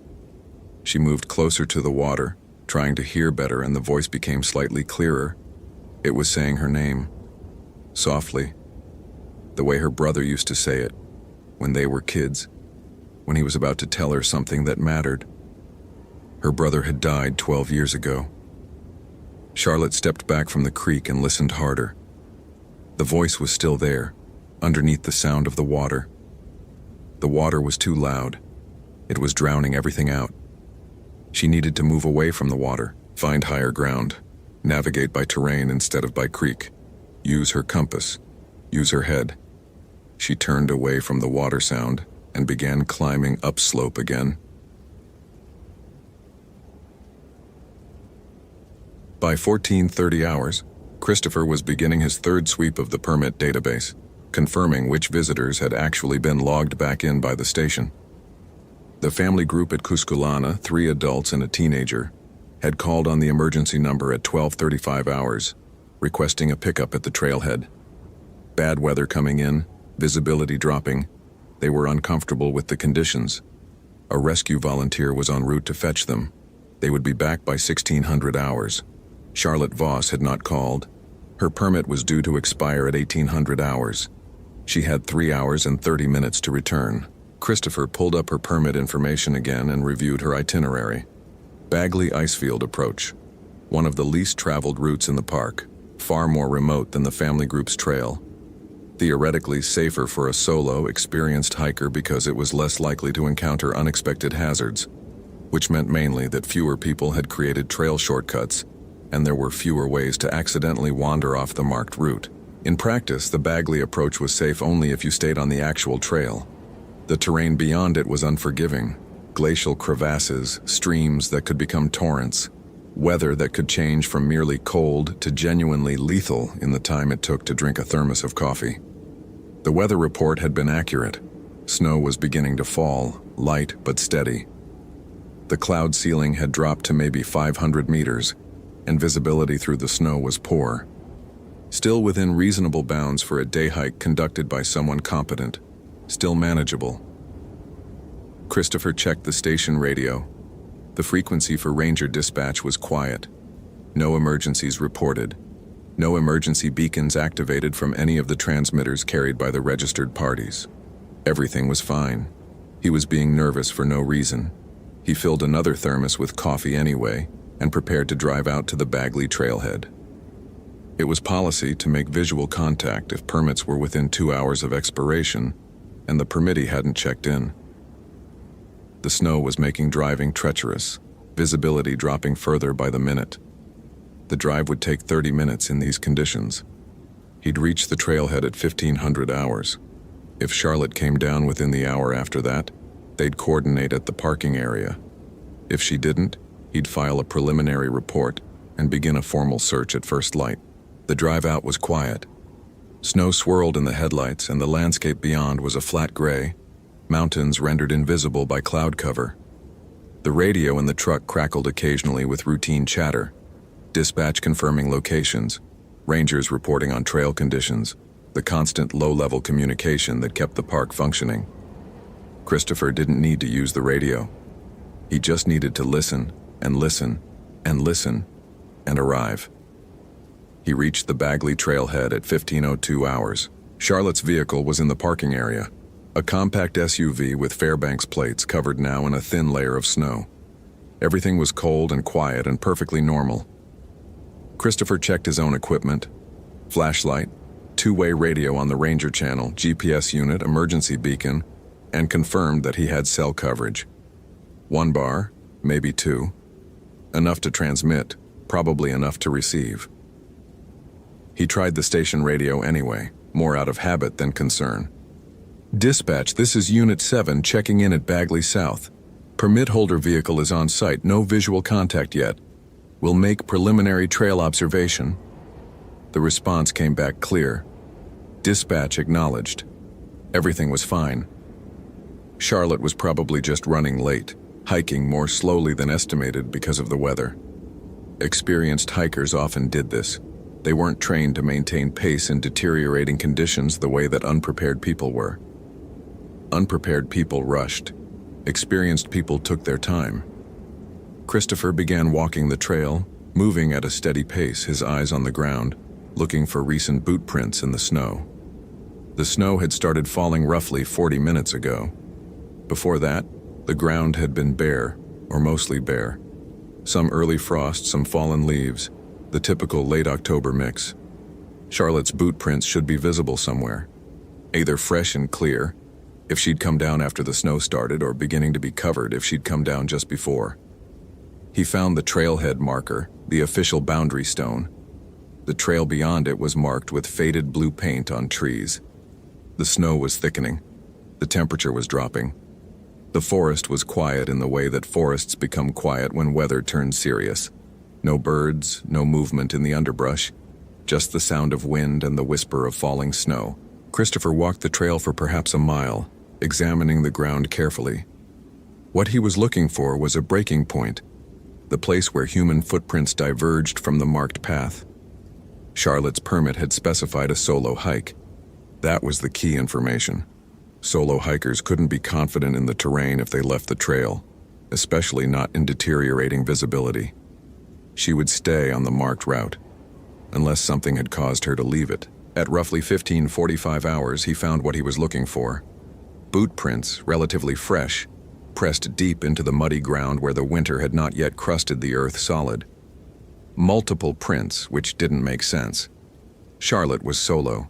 There should only be one person's footprints, unless she'd come this way more than once, which was possible, or unless... Christopher stopped. The prints were heading upslope, away from the main trail, toward steeper terrain, and they had been made at different times. The first set was partially filled with water, as if made before a rain that hadn't occurred but had threatened. The second set was fresher, deeper, more clear. Both led in the same direction. Christopher called in on the Ranger channel. "Dispatch, I have a situation at Bagley South. Permit holder appears to have left the marked trail, heading upslope on secondary terrain. Beginning search. Stand by." "Copy that. Unit 7. Do you need backup? I can reach out to the rescue volunteers." Christopher looked at the trail ahead, at the snow that was falling more heavily now, at the forest that was growing darker as the afternoon advanced. "Stand by. Will advise." He radioed again at 1600 hours from higher up the slope. No visual contact. Visibility down to maybe 100 meters in the snow. He was following footprints that seemed to belong to multiple passes, which shouldn't be possible. He was following a trail that shouldn't exist. And underneath the wind, underneath the snow, he thought he heard a voice calling from somewhere farther up the mountain. Charlotte had been calling for help for some time, though she wasn't sure exactly how long. Time had become untrustworthy. Her watch insisted it was 16:15 hours. That meant she'd been lost for roughly 4 hours. That meant it was nearly dark. That meant she was in serious trouble. The voice that sounded like her brother had stopped calling her. That had been, she thought, maybe an hour ago. She had called back to it, which was stupid. You didn't call toward things in the woods, especially things that called your name. But by then she was already moving in the direction of the voice, and stopping felt like a worse choice than continuing. Now she couldn't find the voice anymore. Now she couldn't find anything anymore. The forest had become a maze. Not in the sense of a maze with walls and planned pathways. It was simply that every direction looked like every other direction. Trees, rocks, branches at face height that she kept forgetting to duck under, though her forehead was bleeding from when she'd hit one and hadn't felt it until later. Darkness creeping in from above, the sun dropping toward the horizon, the snow continuing to fall in fat, wet flakes that were accumulating now, covering the ground, covering the sparse vegetation, covering any evidence of which way was which. She had stopped trying to navigate by GPS approximately 2 hours ago, after the device had shown her as being simultaneously in 3 different locations.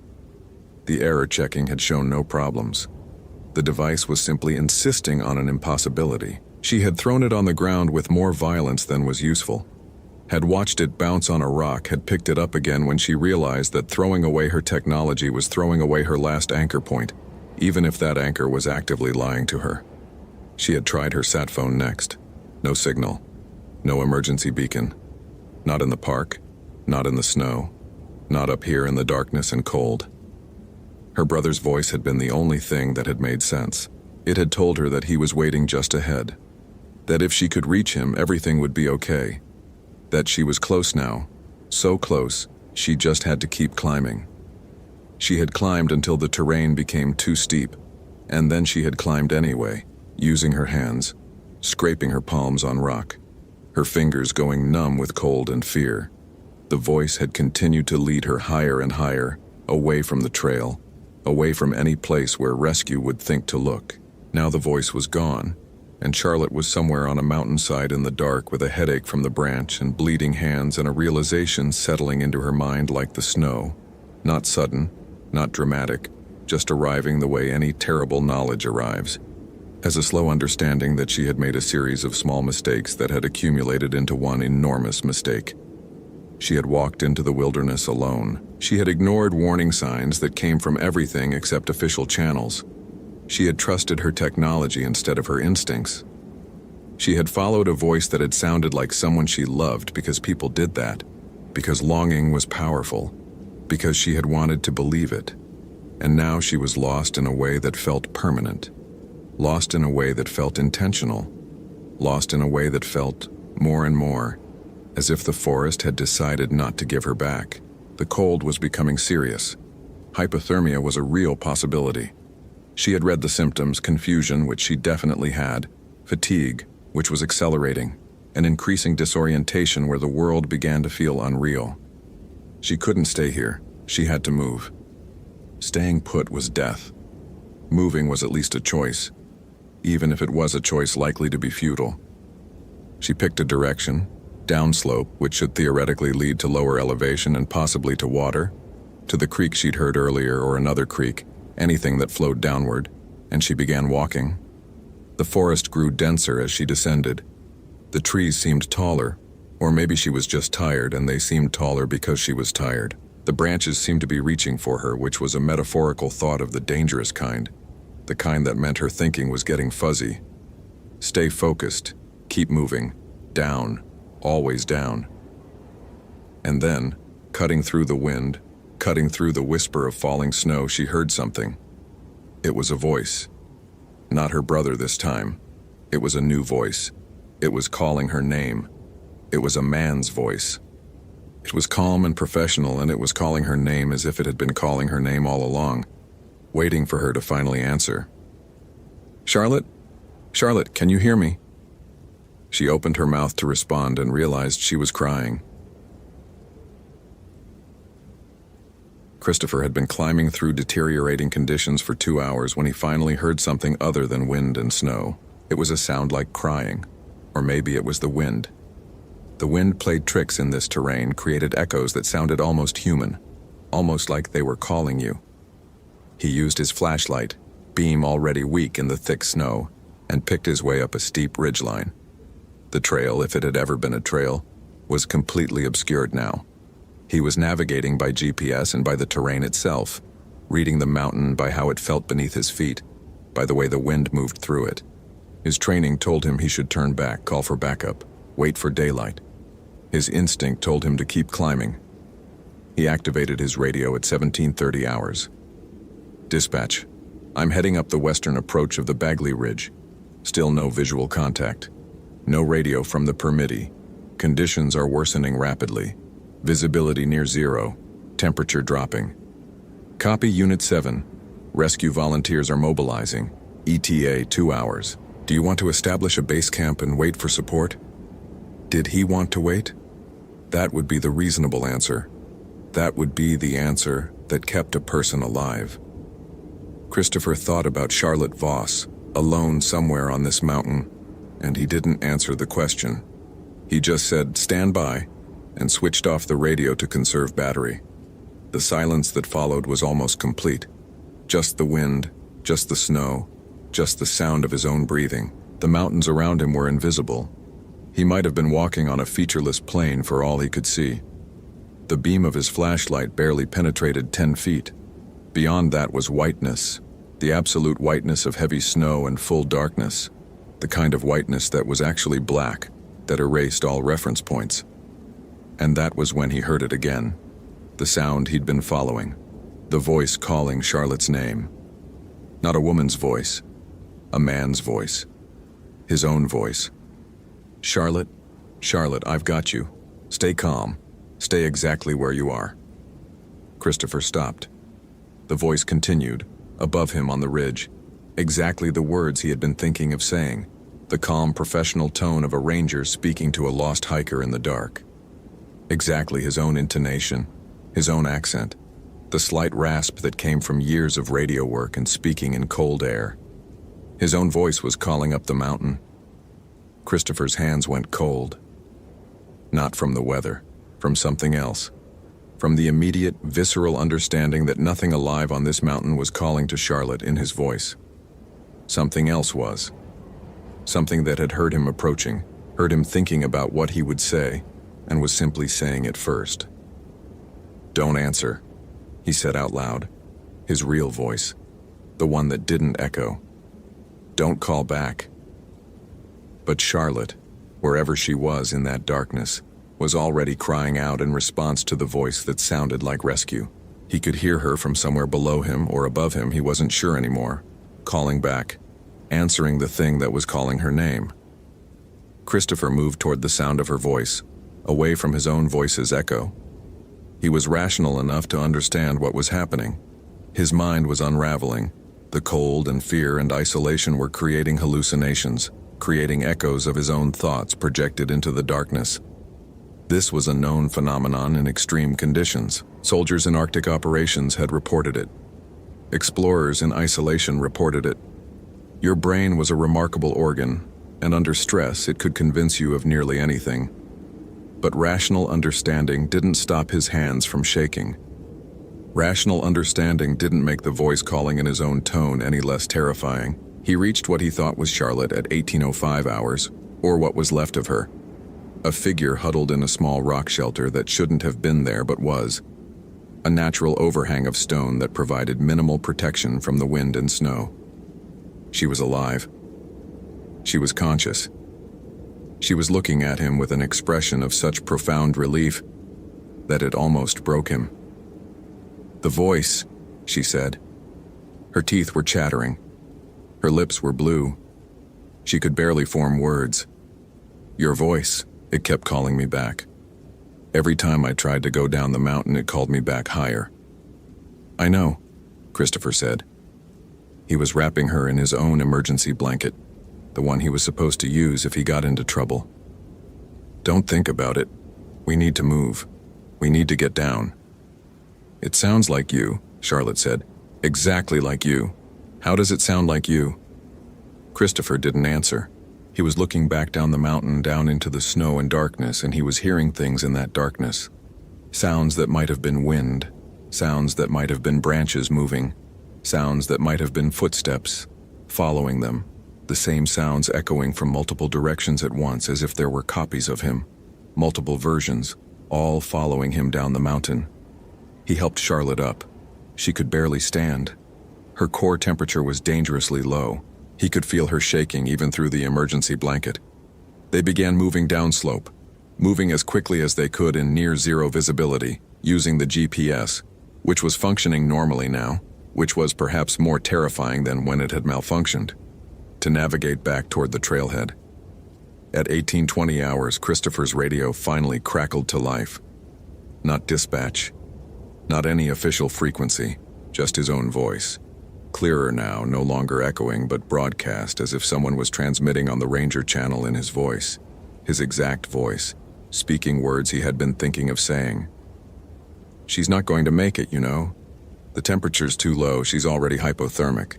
By the time you reach civilization, she'll be gone. You've already lost her. The mountain has already taken her. Why keep moving?" Christopher switched off the radio. Charlotte was crying quietly, not from cold but from fear. The thing calling to them didn't have to be right. The thing calling to them just had to make them stop believing in escape. Just had to convince them that the mountain owned them now, that the only way out was to accept that there was no way out. At 18:35 hours, they reached the main trail. The snow was still falling. The temperature was dropping further. But they were on the marked path. Somewhere below them, though Christopher couldn't yet see it, there was the trailhead.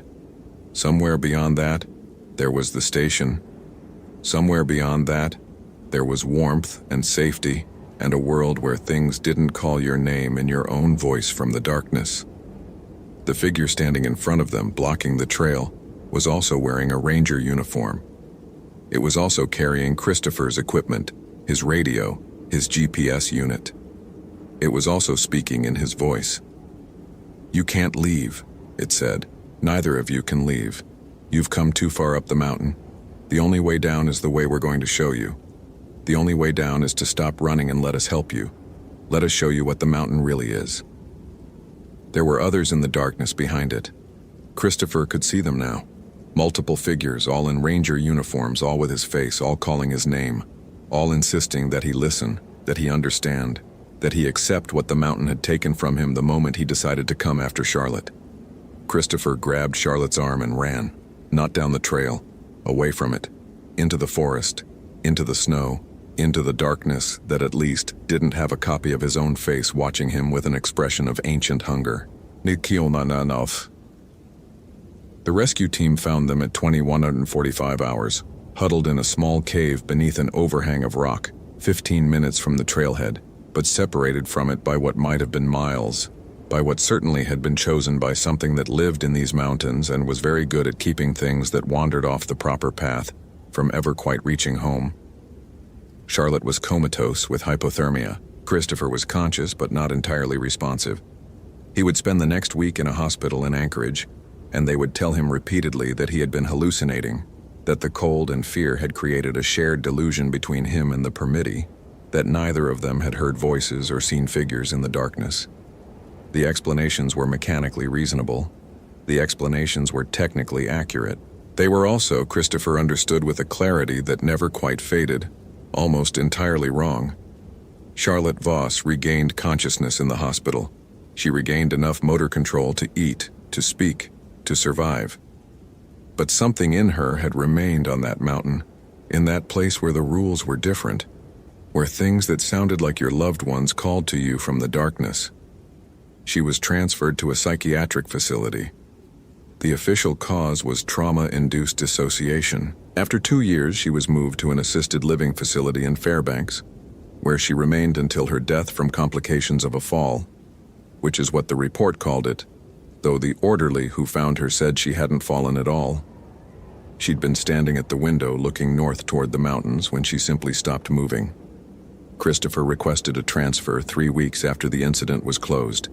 The paperwork was processed without comment.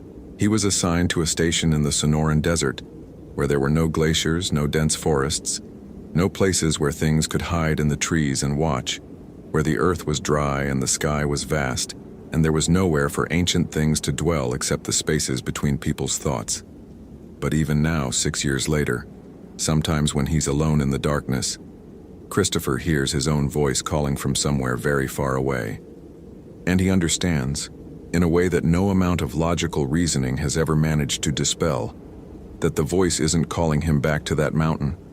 It's waiting for him to come close enough that it can show him what he's been carrying with him all this time, the piece of himself he left behind when he ran, the part of him that the mountain decided it wanted to keep.